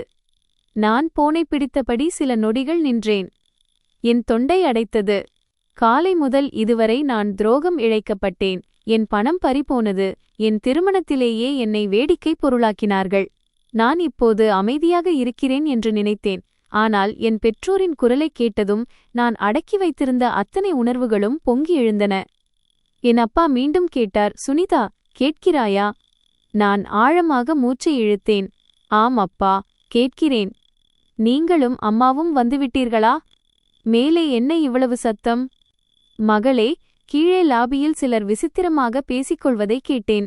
ராஜேஷ் இங்கே. நான் போனை இறுக்கமாக பற்றிக்கொண்டேன். என்ன சொல்வது என்று எனக்கு புரியவில்லை. 3 ஆண்டுகளுக்கு முன்பு நான் ராஜேஷை வீட்டிற்கு அழைத்துச் சென்றபோது அப்பா என்னை ரகசியமாக அழைத்துச் சென்று கேட்டார், மகளே, நீ நன்றாக யோசித்து முடிவெடுத்திருக்கிறாயா? எனக்கு இந்த பையன் நேர்மையானவனாக தெரிகிறான், ஆனால் கொஞ்சம் பயந்த சுபாவம் கொண்டவனாக இருக்கிறான். அப்போது நான் சிரித்தேன். அப்பா, நேர்மையாக இருப்பதுதான் நல்லது. நேர்மையான ஒருவன்தான் தன் மனைவியை நன்றாக காதலிப்பான். அப்பா என்னை சிறிது நேரம் பார்த்துவிட்டு ஒரு பெருமூச்சு விட்டார். சரி, நீ சந்தோஷமாக இருந்தால் அதுவே போதும். சிறுவயதிலிருந்து இன்றுவரை அப்பா என்னை எதற்கும் தடுத்ததில்லை. நான் எதை படிக்க வேண்டும் என்று நினைத்தேனோ அதை அவர் படிக்க அனுமதித்தார். நான் நகரத்திற்கு சென்று வேலை செய்ய வேண்டும் என்று நினைத்தபோது அவர் என்னை அனுமதித்தார். நான் ராஜேஷை திருமணம் செய்து கொள்ள விரும்பினேன். அவர் அதற்கும் சம்மதித்தார். அவரது ஒரே ஒரு நிபந்தனை இதுதான், எதிர்காலத்தில் எது நடந்தாலும் யாரும் உன்னை ஆதிக்கம் செலுத்த அனுமதிக்காதே. அன்று நான் சிரித்துக்கொண்டே சொன்னேன், அப்பா, உங்கள் மகளை யார் ஆதிக்கம் செலுத்த முடியும்? இப்போது அந்த வார்த்தைகளை நினைக்கும்போது என் கண்கள் கலங்குகின்றன. ஏனென்றால் யாரோ என்னை ஆதிக்கம் செலுத்தியது மட்டுமல்ல, நான் தானாகவே அந்த வலையில் சிக்கிக்கொண்டேன். சுனிதா, ஏன் பேசாமல் இருக்கிறாய்? அப்பாவின் குரல் என்னை நிஜத்திற்கு இழுத்து வந்தது. நான் இதழ்களைக் கடித்தேன். அப்பா, நான் 2வது மாடியில் இருக்கிறேன். நீங்களும் அம்மாவும் மேலே வாருங்கள். நான் சொன்னதும் மறுமுனையில் அம்மாவின் குரல் கேட்டது. என்னிடம் பேசவிடு. சுனிதா, நீ நலமாக இருக்கிறாயா? நான் அதிர்ந்து போனேன். அந்த ஒரே ஒரு கேள்வி மிகவும் சாதாரணமான கேள்வி. ஆனால் காலை முதல் இப்போது வரை யாராவது என்னிடம் இப்படி கேட்டது இதுவே முதல் முறை. திருமணத்தைப் பற்றி கேட்கவில்லை, விருந்தினர்களைப் பற்றி கேட்கவில்லை, மரியாதையைப் பற்றி கேட்கவில்லை. நான் நலமாக இருக்கிறேனா என்று மட்டுமே கேட்டார். நான் முகத்தை திருப்பிக் கொண்டேன். கடைசியில் என் கண்ணீர் வழிந்தது. நான் நலமாக இருக்கிறேன் அம்மா. என் அம்மா சில நொடிகள் அமைதியாக இருந்துவிட்டு மிக மெதுவாகச் சொன்னார், சிறுவயதிலிருந்தே நீ பொய் சொல்வதில் அவ்வளவு திறமையானவள் இல்லை. நான் வேறு எதுவும் சொல்லவில்லை. அம்மாவின் பெருமூச்சை மட்டுமே கேட்டேன். நாங்கள் மேலே வருகிறோம். போன் துண்டிக்கப்பட்டது. நான் அமைதியாக நின்றேன். திவ்யா என் தோளை அழுத்தினாள். சுனிதா, நீ நலமா? நான் தலையை அசைத்தேன். ஆனால் உண்மையில் எனக்கு தெரியும், நான் நலமாக இல்லை. ஒருவர் தன் அன்பையும் நம்பிக்கையையும் இழந்து, தன் பணத்தை முழுவதுமாக இழந்து ஒரு வலையில் சிக்கித் தப்பித்து வந்த பிறகு எப்படி நலமாக இருக்க முடியும்? மறுபுறம் அந்த கருப்பு உடை அணிந்த 3 பேரும் இன்னும் ரீனாவையே பார்த்து கொண்டிருந்தனர். அமித் என்ற அந்த மனிதன் தன் கடிகாரத்தை பார்த்துவிட்டுச் சொன்னான், சரி, என்ன திட்டம்? இன்று பணம் தருகிறாயா அல்லது என் ஆட்களை உன் வீட்டிற்கு அனுப்பவா? ரீனா அழுதாள். தயவுசெய்து பாய், எனக்கு இன்னும் சில நாட்கள் கொடுங்கள். எனக்கு பணம் வரப்போகிறது, உண்மையிலேயே பணம் வரப்போகிறது. அந்த மனிதன் ஒரு சலிப்பான சிரிப்பைச் சிரித்தான். எங்கிருந்து பணம் வரும்? இந்த திருமண பணத்திலிருந்தா? ரீனா அதிர்ச்சியில் உறைந்தாள். ராஜேஷ் தன் சகோதரியை ஏதோ ஒரு அந்நியனை பார்ப்பது போலப் பார்த்தான். திருமதி குப்தா அழத் தொடங்கினார். ரீனா, உண்மையைச் சொல், இந்த கடனை நீ எப்போது வாங்கினாய்? ரீனா தலைகுனிந்தாள். ஏறக்குறைய 2 ஆண்டுகளாக. 2 ஆண்டுகளா? கடவுளே! திருமதி குப்தா தடுமாறி நாற்காலியில் அமர்ந்தார். உனக்கு பைத்தியம் பிடித்துவிட்டதா? ஏன் அம்மாவிடம் சொல்லவில்லை? ரீனா அழுதாள். எனக்கு பயமாக இருந்தது. எல்லோருக்கும் தெரிந்துவிடும் என்று பயந்தேன். நான் எப்படியாவது பணத்தை மீட்டு திருப்பி தந்துவிடலாம் என்று நினைத்தேன். எனக்கு எந்த தவறான எண்ணமும் இல்லை. நான் இதைக் கேட்டுச் சோர்ந்து போனேன். இந்த நேரத்திலும் அவளுக்கு எந்த தவறான எண்ணமும் இல்லை என்றுதான் சொல்லிக் கொண்டிருக்கிறாள். சிலர் மிகவும் விசித்திரமானவர்கள். 100 முறை தவறு செய்தாலும் அது ஏதோ தெரியாமல் நடந்துவிட்டது என்றுதான் நினைப்பார்கள். சரியாக அந்த நேரத்தில் ஹால் கதவு திறந்தது. நான் பார்த்தேன். என் அம்மாவும் அப்பாவும் அங்கே நின்று கொண்டிருந்தார்கள்.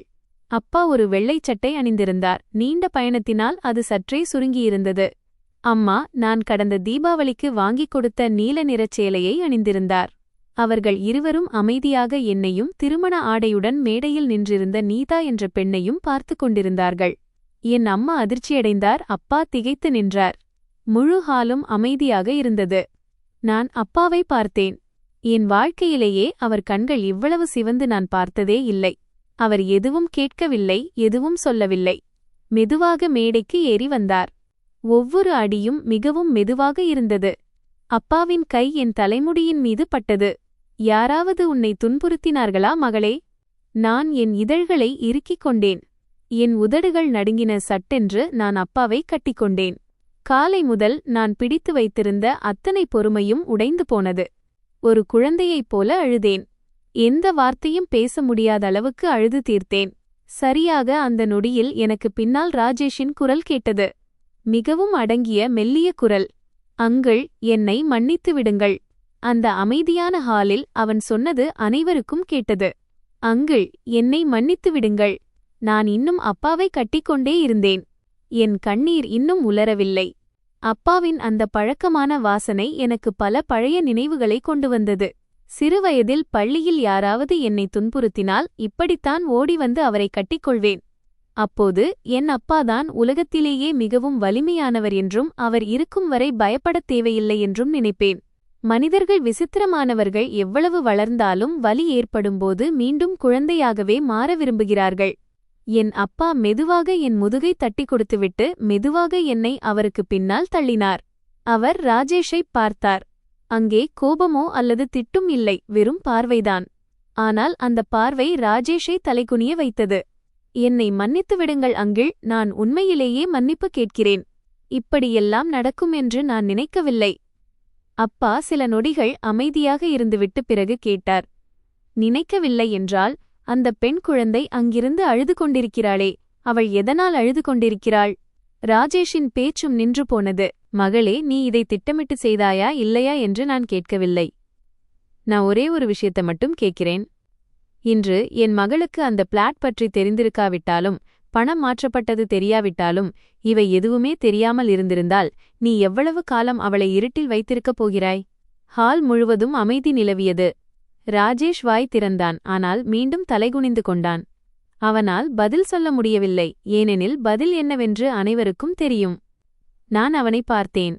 3 ஆண்டுகால காதல் மிகவும் நீண்டதாக தெரிந்த அந்த 3 ஆண்டுகள். எவ்வளவு காலம் ஒன்றாக இருந்தாலும் சிலரை ஒருபோதும் புரிந்து கொள்ள முடியாது என்பதை உணர்ந்தேன். அப்போது என் அம்மா என்னிடம் வந்து என் கையை பிடித்துக் கொண்டார். அம்மாவின் கை குளிர்ந்திருந்தது, கண்கள் சிவந்திருந்தன. ஆனால் அவர் அழவில்லை. என் தலைமுடியை வருடி கொடுத்துவிட்டு மிக மெதுவாகச் சொன்னார், வா மகளே, நாம் வீட்டிற்குச் செல்லலாம். அவர் சொன்ன அந்த 3 வார்த்தைகள் என் தொண்டையை அடைக்கச் செய்தன. வா, வீட்டிற்குச் செல்லலாம். அழுவதை நிறுத்து என்று அவர் சொல்லவில்லை. தைரியமாக இரு என்று சொல்லவில்லை. மற்றவர்களைப் பற்றி யோசி என்று சொல்லவில்லை. வெறும் வா, வீட்டிற்குச் செல்லலாம் என்று மட்டும் சொன்னார். இந்த உலகில் ஒரு குழந்தை வேதனையில் இருக்கும்போது சரியா தவறா என்று பார்க்காமல் முதலில் தன் குழந்தையை வீட்டிற்கு அழைத்துச் செல்ல நினைப்பவர்கள் பெற்றோர் மட்டுமே. பின்னால் திருமதி குப்தா திடீரென அழத் தொடங்கினார். சுனிதா, மகளே போகாதே. நான் உன்னிடம் மன்னிப்பு கேட்கிறேன். இது என் தவறுதான். விஷயம் இவ்வளவு மோசமாகும் என்று எனக்குத் தெரியாது. நான் திரும்பி அவரை பார்த்தேன். நான் அவரை முதல் முறை சந்தித்த அந்த நாள் நினைவுக்கு வந்தது. அவர் என் கையை பிடித்துக்கொண்டு புன்னகையுடன், இன்று முதல் உன்னை என் மகளாக கருதுகிறேன் என்று சொன்னார். அன்று நான் மிகவும் உணர்ச்சிவசப்பட்டேன். ஆனால் இப்போது எனக்கு அமைதி மட்டுமே உணர முடிந்தது. சில காயங்கள் புதிதாக இருக்கும்போது மூச்சு முட்டும், ஆனால் வலி தாங்க முடியாததாக மாறும்போது மனிதன் ஒரு விசித்திரமான அமைதிக்குச் சென்று விடுவான். ஆண்டி, இன்று பணம் ரீனா தீதியுடையதாக இருந்திருந்தால், இன்று இந்த ஹாலில் ஏளனம் செய்யப்பட்டது ரீனா தீதியாக இருந்திருந்தால், திருமணத்தில் துரோகம் இழைக்கப்பட்டது ரீனா தீதிக்கு நடந்திருந்தால், அப்போதும் நீங்கள் இவ்வளவு எளிதாக மன்னிப்பு கேட்டிருப்பீர்களா? திருமதி குப்தா அதிர்ச்சியில் உறைந்து போனார். அவரால் ஒரு வார்த்தை கூட பேச முடியவில்லை. நான் திரும்பி ரீனாவை பார்த்தேன். அவள் அதே மேடையில் நின்று கொண்டிருந்தாள். தலைமுடி கலைந்திருந்தது, கண்கள் வீங்கியிருந்தன. அந்த 3 கருப்பு உடை அணிந்த மனிதர்களுடன் அவள் காத்திருந்தாள். எனக்கு மகிழ்ச்சி ஏற்படவில்லை, உண்மையில் இல்லை. ஒருவேளை அந்த நேரத்தில் நான் மிகவும் களைப்பாக இருந்திருக்கலாம். பேராசையினால் தங்களைத்தாமே அழித்துக்கொண்ட ஒரு குடும்பத்தை பார்த்து எனக்கு வருத்தமாக இருந்தது. இறுதியாக நான் ராஜேஷை பார்த்தேன். அவன் அங்கே நின்று கொண்டிருந்தான். அவனது சூட் இன்னும் நேர்த்தியாக இருந்தது, டை இன்னும் சரியாக இருந்தது, கண்கள் மட்டும் சிவந்திருந்தன. சுனிதா, நான் கையை உயர்த்தி அவனை தடுத்தேன். இனி ஒன்றும் சொல்லாதே. உன்னை திருமணம் செய்து கொள்ள விரும்பினேன். உன்னுடன் என் வாழ்நாள் முழுவதையும் கழிக்க நினைத்தேன். உன் குழந்தைகளுக்கு தாயாக இருக்க நினைத்தேன். உன் பெற்றோரை பராமரிக்க நினைத்தேன். அந்த வீடு நம்முடைய வீடாக இருக்கும் என்று நினைத்தேன். ஆனால் ராஜேஷ், நான் நேராக அவன் கண்களை பார்த்தேன். வறுமையை என்னால் ஏற்றுக்கொள்ள முடியும், கஷ்டங்களை என்னால் ஏற்றுக்கொள்ள முடியும், உன்னுடன் சேர்ந்து பூஜ்யத்திலிருந்து வாழ்க்கையை தொடங்கவும் என்னால் முடியும். ஆனால் ஒவ்வொரு முறை கஷ்டம் வரும்போதும் மௌனத்தை தேர்ந்தெடுக்கும், துரோகத்தை தேர்ந்தெடுக்கும், தன் வாழ்க்கையின் முடிவுகளை மற்றவர்களிடம் ஒப்படைக்கும், என்னை தியாகம் செய்ய துணியும் ஒரு மனிதனுடன் என்னால் வாழ முடியாது. ராஜேஷின் கண்கள் கலங்கின. காலை முதல் இப்போதுதான் அவனை நான் அழுவதை பார்க்கிறேன். ஆனால் என் மனதில் இப்போது எந்தச் சலனமும் இல்லை. நான் என் பெற்றோரின் கைகளை பிடித்துக்கொண்டு மேடையிலிருந்து இறங்கி வந்தேன். திவ்யா என்னுடன் வந்தாள். ஹால் கதவை கடக்கும்போது தற்செயலாக அங்கு வைக்கப்பட்டிருந்த எங்கள் திருமண புகைப்படத்தின் மீது என் பார்வை விழுந்தது. அந்த படத்தில் நான் மிகவும் மகிழ்ச்சியாக தெரிந்தேன். ராஜேஷும் மகிழ்ச்சியாக இருந்தான். நான் சில நொடிகள் அதையே உற்று பார்த்துவிட்டு மெதுவாக என் விரலில் இருந்த மோதிரத்தை கழற்றி வரவேற்பு மேஜையின் மீது வைத்தேன். சில விஷயங்களை இழக்கும்போது வலிக்கும், ஆனால் சில விஷயங்களை இழப்பதுதான் அதிர்ஷ்டம். 1 மாதம் கழித்து வங்கி உரிய நேரத்தில் பரிவர்த்தனைகளை தடுத்ததால் என் பணம் திரும்ப கிடைத்தது. அந்த பிளாட் சட்டப்படி ஏலம் விடப்பட்டது. ரீனா தன் கடன்களுக்கான பொறுப்பை ஏற்க வேண்டியிருந்தது. ராஜேஷ் வேறு இடத்திற்கு டிரான்ஸ்பர் வாங்கிக் கொண்டதாக கேள்விப்பட்டேன். 1 வருடம் கழித்து என் பிறந்த நாளன்று வீட்டிற்கு வந்தேன். அம்மா கேக் கொண்டு வந்தார். அப்பா புன்னகையுடன், என் மகள் இப்போது நலமாக இருக்கிறாளா என்று கேட்டார். நான் முற்றத்தில் எரிந்து கொண்டிருந்த ஒளியை பார்த்தேன், புன்னகைத்தேன். இது உண்மையான புன்னகை. ஏனெனில் இறுதியில் நான் புரிந்து கொண்டேன், இந்த உலகில் தவறான மனிதனை திருமணம் செய்வது அத்தனை பயங்கரமானதல்ல. தவறு என்று தெரிந்தும் கண்களை மூடிக்கொண்டு முன்னேறுவதுதான் மிகவும் பயங்கரமானது. அந்த சம்பவம் நடந்து 1 வருடத்திற்குப் பிறகு யாரோ ஒருவர் என்னிடம் கேட்ட கேள்வி இன்றும் என் நினைவில் இருக்கிறது. அது 1 வார இறுதி நாள். அம்மாவுடன் காய்கறி மார்க்கெட்டிற்குச் சென்றிருந்தேன். காய்கறிகளை தேர்வு செய்து கொண்டிருந்தபோது எனக்கு தெரிந்த ஒரு முதியவர் கண்ணில் பட்டார். அவர் என்னை பார்த்துவிட்டு என் அம்மாவிடம் புன்னகையுடன், உங்கள் மகள் இப்போது எவ்வளவு வித்தியாசமாக தெரிகிறாள், முன்பை விட ஆரோக்கியமாக இருக்கிறாள் என்றார். பிறகு என்னை பார்த்து, சுனிதா, ஒரு விஷயம், உண்மையைச் சொல், உனக்கு வருத்தமாக இல்லையா என்று கேட்டார். அப்போது என் கையில் கீரைக்கட்டு இருந்தது. நான் சில நொடிகள் அதிர்ந்து போனேன். எதை பற்றி வருத்தம் என்று கேட்டேன். அந்த பெரியவர், அந்த திருமணத்தை நிறுத்தியதை சொல்கிறேன். 3 ஆண்டுகால உறவு அல்லவா? அன்று நீ கொஞ்சம் பொறுமையாக இருந்திருந்தால் ஒருவேளை இன்று நீ அமைதியாக இருந்திருப்பாயோ என்னவோ என்றார்.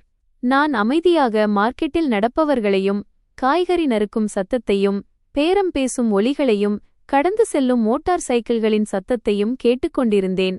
அப்போது திடீரென எனக்கு அந்த நாள் நினைவுக்கு வந்தது. அந்த நாள் நான் திருமண ஆடையை அணிந்திருந்த நாள். எனக்கு முன்னால் உலகம் இடிந்து விழுந்த நாள். நான் எவ்வளவு அழுதேன் என்பது எனக்கு நினைவிருக்கிறது. ஹால் முழுவதும் மக்கள் இருக்க நான் ஒரு பள்ளத்தில் விழுவது போல உணர்ந்தேன். மூச்சு விடுவது கூட கடினமாக இருந்த அந்த வலி எனக்கு இப்போதும் நினைவிருக்கிறது. ஆனால் விசித்திரமான விஷயம் என்னவென்றால், காலம் செல்லச் செல்ல வலி எப்படி இருந்தது என்பது மறந்துவிடுகிறது. ஆனால் அதை நான் எவ்வளவு தைரியமாக தாண்டினேன் என்பது மட்டும் நினைவிருக்கிறது. நான் புன்னகையுடன் சொன்னேன், இல்லை ஆண்டி, எனக்கு எந்த வருத்தமும் இல்லை. அவர் என்னை பார்த்தார். உண்மையிலேயே இல்லையா? நிச்சயமாக இல்லை. ஆனால் அன்று மிகுந்த வேதனைதான் அடைந்தேன். நான் சில நொடிகள் அமைதியாக இருந்துவிட்டு சற்று தள்ளி நின்று கொண்டிருந்த அம்மாவை பார்த்தேன். அம்மா பழைய பூக்கள் போட்ட சேலையை அணிந்திருந்தார். அவரது தலையில் நரைமுடி அதிகரித்திருந்தது. அவர் காய்கறிக்காரரிடம், தம்பி, இந்த கீரை ரொம்ப பழையதாக இருக்கிறது, கொஞ்சம் புதியதாக தாருங்கள் என்று கேட்டுக்கொண்டிருந்தார். நான் சட்டென்று புன்னகைத்துவிட்டு அவரிடம் சொன்னேன், வலி இருந்தது உண்மைதான் ஆண்டி. ஆனால் திருமணத்திற்குப் பிறகு இது தெரிந்திருந்தால் இன்னும் அதிகமாக துடித்திருப்பேன். மனிதர்கள் சில நேரங்களில் விசித்திரமானவர்கள். காதலில் இருக்கும்போது அன்பு மட்டுமே போதும், ஒருவரை ஒருவர் கவனித்துக் கொள்வதே போதும், நேர்மை மட்டுமே போதும் என்று நினைக்கிறார்கள். ஆனால் வாழ்க்கை முழுவதும் ஒன்றாகச் செல்வதற்கு அன்பு மட்டுமே போதாது. பொறுப்பு வேண்டும், நடந்து கொள்ளும் விதம் வேண்டும், மனிதாபிமானம் வேண்டும். உனக்கும் மற்றவர்களுக்கும் இடையே ஏதோ ஒரு சூழல் வரும்போது அவன் யாரை தேர்ந்தெடுக்கிறான் என்பதில்தான் அந்த மனிதனின் உண்மை இருக்கிறது. அந்தச் சம்பவத்திற்குப் பிறகு ஒன்று எனக்கு புரிந்தது. உன்னை உண்மையாக நேசிப்பவன் உன்னை மீண்டும் மீண்டும் துன்பப்பட விடமாட்டான். உன்னை மீண்டும் மீண்டும் தலைகுனியச் சொல்ல மாட்டான். உன்னை நேசிக்கிறேன் என்று சொல்லிக்கொண்டே உன்னை குழியில் தள்ளமாட்டான். சிலர் அன்பாக பேசுவதில் மிகவும் திறமையானவர்கள். ஆனால் சிக்கல் வரும்போது அவர்கள் முதலில் தங்களைப் பற்றி மட்டுமே யோசிப்பார்கள். அதுதான் அவர்களின் உண்மையான பதில். பிறகு ராஜேஷை பற்றி சில விஷயங்கள் கேள்விப்பட்டேன். அவன் வேறொரு இடத்திற்கு மாற்றலாகி சென்றுவிட்டானாம். மிகவும் அமைதியாக இருக்கிறானாம். யாரிடமும் உறவு வைத்துக் கொள்வதில்லையாம்.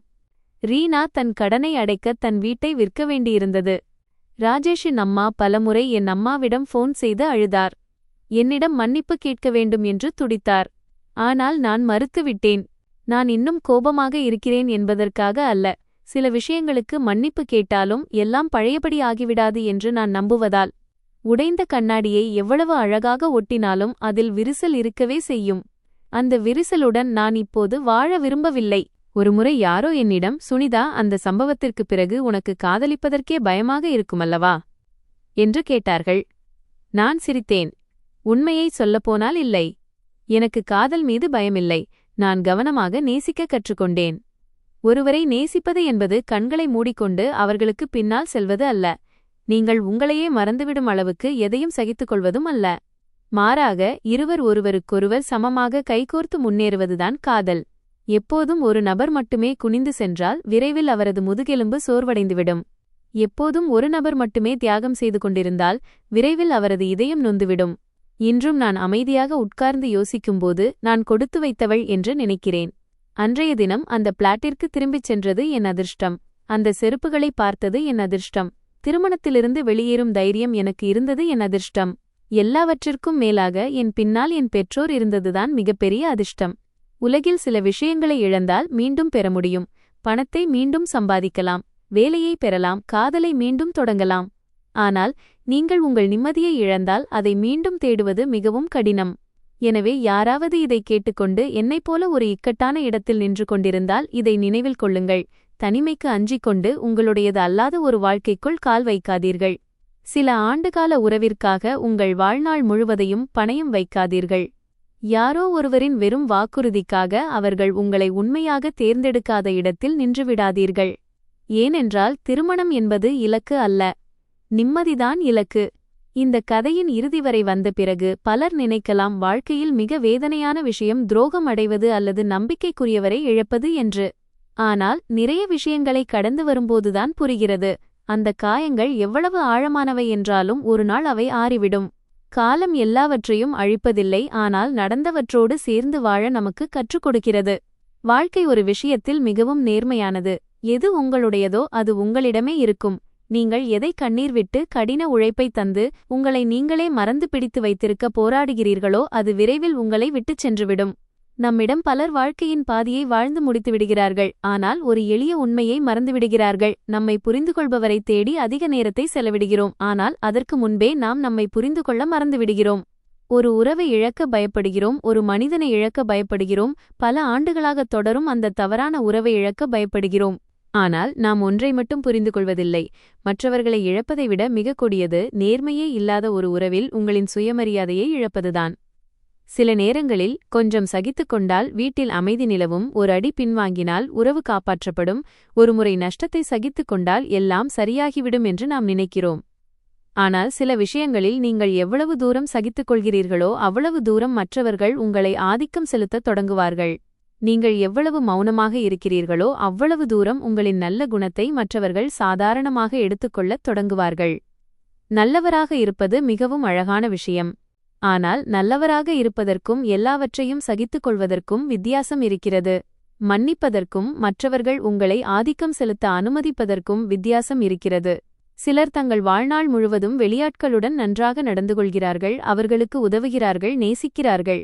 ஆனால் இறுதியில் அவர்கள் தங்கள் சொந்த வாழ்க்கையிலேயே நஷ்டத்தை சந்திக்கிறார்கள். வாழ்க்கை மிகவும் சிறியது. இன்று ஒருவருடன் அமர்ந்து உணவருந்தும் நாம் நாளை வேறொரு பாதையில் செல்லக்கூடும். நீங்கள் சொல்ல நினைக்கும் சில விஷயங்களை சொல்லும் முன்பே அவை சொல்லப்படாமலேயே போய்விடலாம். அந்த வாழ்க்கையே தொலைந்துவிடலாம். எனவே மற்றவர்களின் கண்களில் நல்லவராக தெரிய வேண்டும் என்று போராடாதீர்கள். ஒவ்வொருவரின் மனதிலும் ஒரு உன்னதமான மனிதராக தெரிய வேண்டும் என்று முயற்சிக்காதீர்கள். மற்றவர்களுடன் நன்றாக நடந்து கொள்வது நல்லதுதான், ஆனால் உங்களுடன் நீங்கள் நன்றாக நடந்து கொள்ள கற்றுக்கொள்ள வேண்டும். ஒவ்வொரு மனிதனுக்கும் ஒரே ஒரு வாழ்க்கைதான் கிடைக்கிறது. அந்த வாழ்க்கையை மற்றவர்களின் அங்கீகாரத்திற்காக பணயம் வைக்காதீர்கள். இதைச் சொல்லும்போது என் பெற்றோர் நினைவுக்கு வருகிறார்கள். நாம் இளமையாக இருக்கும்போது நம் பெற்றோர் எப்போதும் பலமானவர்கள் என்று நினைக்கிறோம். நாம் கவலையின்றி அவர்களுடன் வாக்குவாதம் செய்கிறோம், தூரத்திற்குச் சென்று விடுகிறோம், மற்றவர்களை நேசிக்கிறோம், நம் விருப்பங்களுக்குப் பின்னால் ஓடுகிறோம். நம் பின்னணியில் ஒவ்வொரு நாளும் அமைதியாக முதுமையை தழுவிக் கொண்டிருக்கும் 2 உயிர்கள் இருக்கிறார்கள் என்பதை மறந்துவிடுகிறோம். நாம் சிறியவர்களாக இருந்தபோது லேசாக அடிபட்டால் கூட அம்மாவை நோக்கி ஓடுவோம். தேர்வில் மதிப்பெண் குறைந்தால் அப்பா வருத்தப்படுவாரோ என்று அஞ்சுவோம். சைக்கிளிலிருந்து கீழே விழுந்தால் அழுவோம். ஆனால் வளர்ந்த பிறகு நாம் எல்லாவற்றையும் மறைக்கத் தொடங்கிவிடுகிறோம். துக்கத்தை, வலியை, அழுகையை என அனைத்தையும். இப்படிச் செய்வதுதான் முதிர்ச்சி என்று நினைக்கிறோம். ஆனால் உண்மை என்னவென்றால் நாம் 20, 30 அல்லது 50 வயதானாலும் நம் பெற்றோரின் கண்களில் நாம் எப்போதும் அந்த சிறிய குழந்தையாகவே இருக்கிறோம். பலர் மிகத் தாமதமாக உணரும் ஒரு உண்மை இது. இந்த உலகில் நீங்கள் ஒரு நல்ல வாழ்க்கையை வாழ வேண்டும் என்று உண்மையாகவே விரும்புபவர் உங்கள் காதலரோ, நண்பர்களோ அல்லது உங்களை நேசிப்பதாகச் சொன்னவர்களோ அல்ல. மாறாக அவர்கள் உங்கள் பெற்றோர் மட்டுமே. காதலர் உங்களை விட்டுச் செல்லலாம், நண்பர்கள் தூரமாகிவிடலாம், உங்களோடு வாழ்நாள் முழுவதும் வருவதாக வாக்களித்தவர் கூட மாறலாம். ஆனால் பெற்றோர் வேறு. அவர்கள் வாழ்நாள் முழுவதும் ஒரு இனிமையான வார்த்தையை கூடச் சொல்லாமல் இருக்கலாம், அன்பை காட்டத் தெரியாமல் இருக்கலாம், சில நேரங்களில் திட்டி புகார் செய்து கடினமாக இருக்கலாம். ஆனால் நீங்கள் ஒரு நாள் கீழே விழுந்துவிட்டால் முதலில் உங்களிடம் ஓடி வருபவர்கள் அவர்களாகத்தான் இருப்பார்கள். ஒரு நாள் உங்களிடம் எதுவுமே மிஞ்சவில்லை என்றால் உங்களுக்காக முதலில் கதவை திறப்பவர்கள் அவர்கள்தான். மக்கள் ஆதரவை தேடி எங்கெங்கோ அலைகிறார்கள், ஆனால் பிறப்பிலிருந்தே தங்களுக்கு என்று ஒரு இடம் இருக்கிறது என்பதை மறந்துவிடுகிறார்கள். அதுதான் வீடு. வீடு என்பது சில நேரங்களில் பங்களாவோ அல்லது விலையுயர்ந்த பிளாட்டோ அல்ல. வீடு என்பது ஒரு சூடான உணவுத்தட்டு, உங்களுக்கு உணவருந்த அழைக்கும் அம்மாவின் அன்பு நிறைந்த குரல், முற்றத்தில் கேட்கும் அப்பாவின் இருமல் சத்தம், நீங்கள் தாமதமாக வந்தாலும் உங்களுக்காக எரிந்து கொண்டிருக்கும் அந்த விளக்கு ஒளி. மனிதன் தன் வாழ்நாளின் பாதியை இழந்த பிறகுதான் இதை புரிந்து கொள்கிறான். பணம் சம்பாதிப்பது அவசியம், வெற்றி பெறுவதும் அவசியம். ஆனால் இறுதியில் மக்களை ஒன்றாக இணைப்பது பணம் அல்ல, அது உறவு, அது பழகும் விதம், அது கடினமான காலங்களில் நாம் ஒருவருக்கொருவர் காட்டும் நற்பண்பு. எனவே இன்று உங்கள் பெற்றோர் உயிரோடு இருந்தால் அவர்களுக்கு ஃபோன் செய்து சாப்பிட்டீர்களா என்று கேளுங்கள். இன்று உங்களுக்கு உண்மையாக நேசிக்கும் ஒருவர் இருந்தால் அவரை மதியுங்கள், அதுவும் நன்றி சொல்ல வேண்டிய ஒரு விஷயம். வாழ்க்கையை எதிலும் வெற்றி அல்லது தோல்வி என்று மட்டுமே அளந்து வாழ வேண்டிய அவசியமில்லை. நேர்மையாக வாழ்பவர், கடின உழைப்பாளிகள் சில காலம் நஷ்டப்படலாம், ஆனால் வாழ்நாள் முழுவதும் அல்ல. உறவுகளை பேணுபவர்கள் மற்றவர்களை விட மெதுவாக நடக்கலாம், ஆனால் அவர்களின் இதயம் மற்றவர்களை விட லேசாக இருக்கும். வாழ்க்கையின் மிக அழகான விஷயம் என்னவென்றால், உங்கள் கையில் எவ்வளவு பணம் இருக்கிறது என்பது அல்ல, மாறாக பயணத்தின் இறுதியில் திரும்பிப் பார்க்கும்போது உங்கள் மனசாட்சி தலைகுனியாத அளவுக்கு நீங்கள் எதையும் செய்யவில்லை என்று புன்னகையுடன் சொல்ல முடிவதுதான். இந்த கதை உங்களுக்கு பிடித்திருந்தால் வீடியோவை லைக் செய்து சேனலை சப்ஸ்கிரைப் செய்ய மறக்காதீர்கள். நன்றி.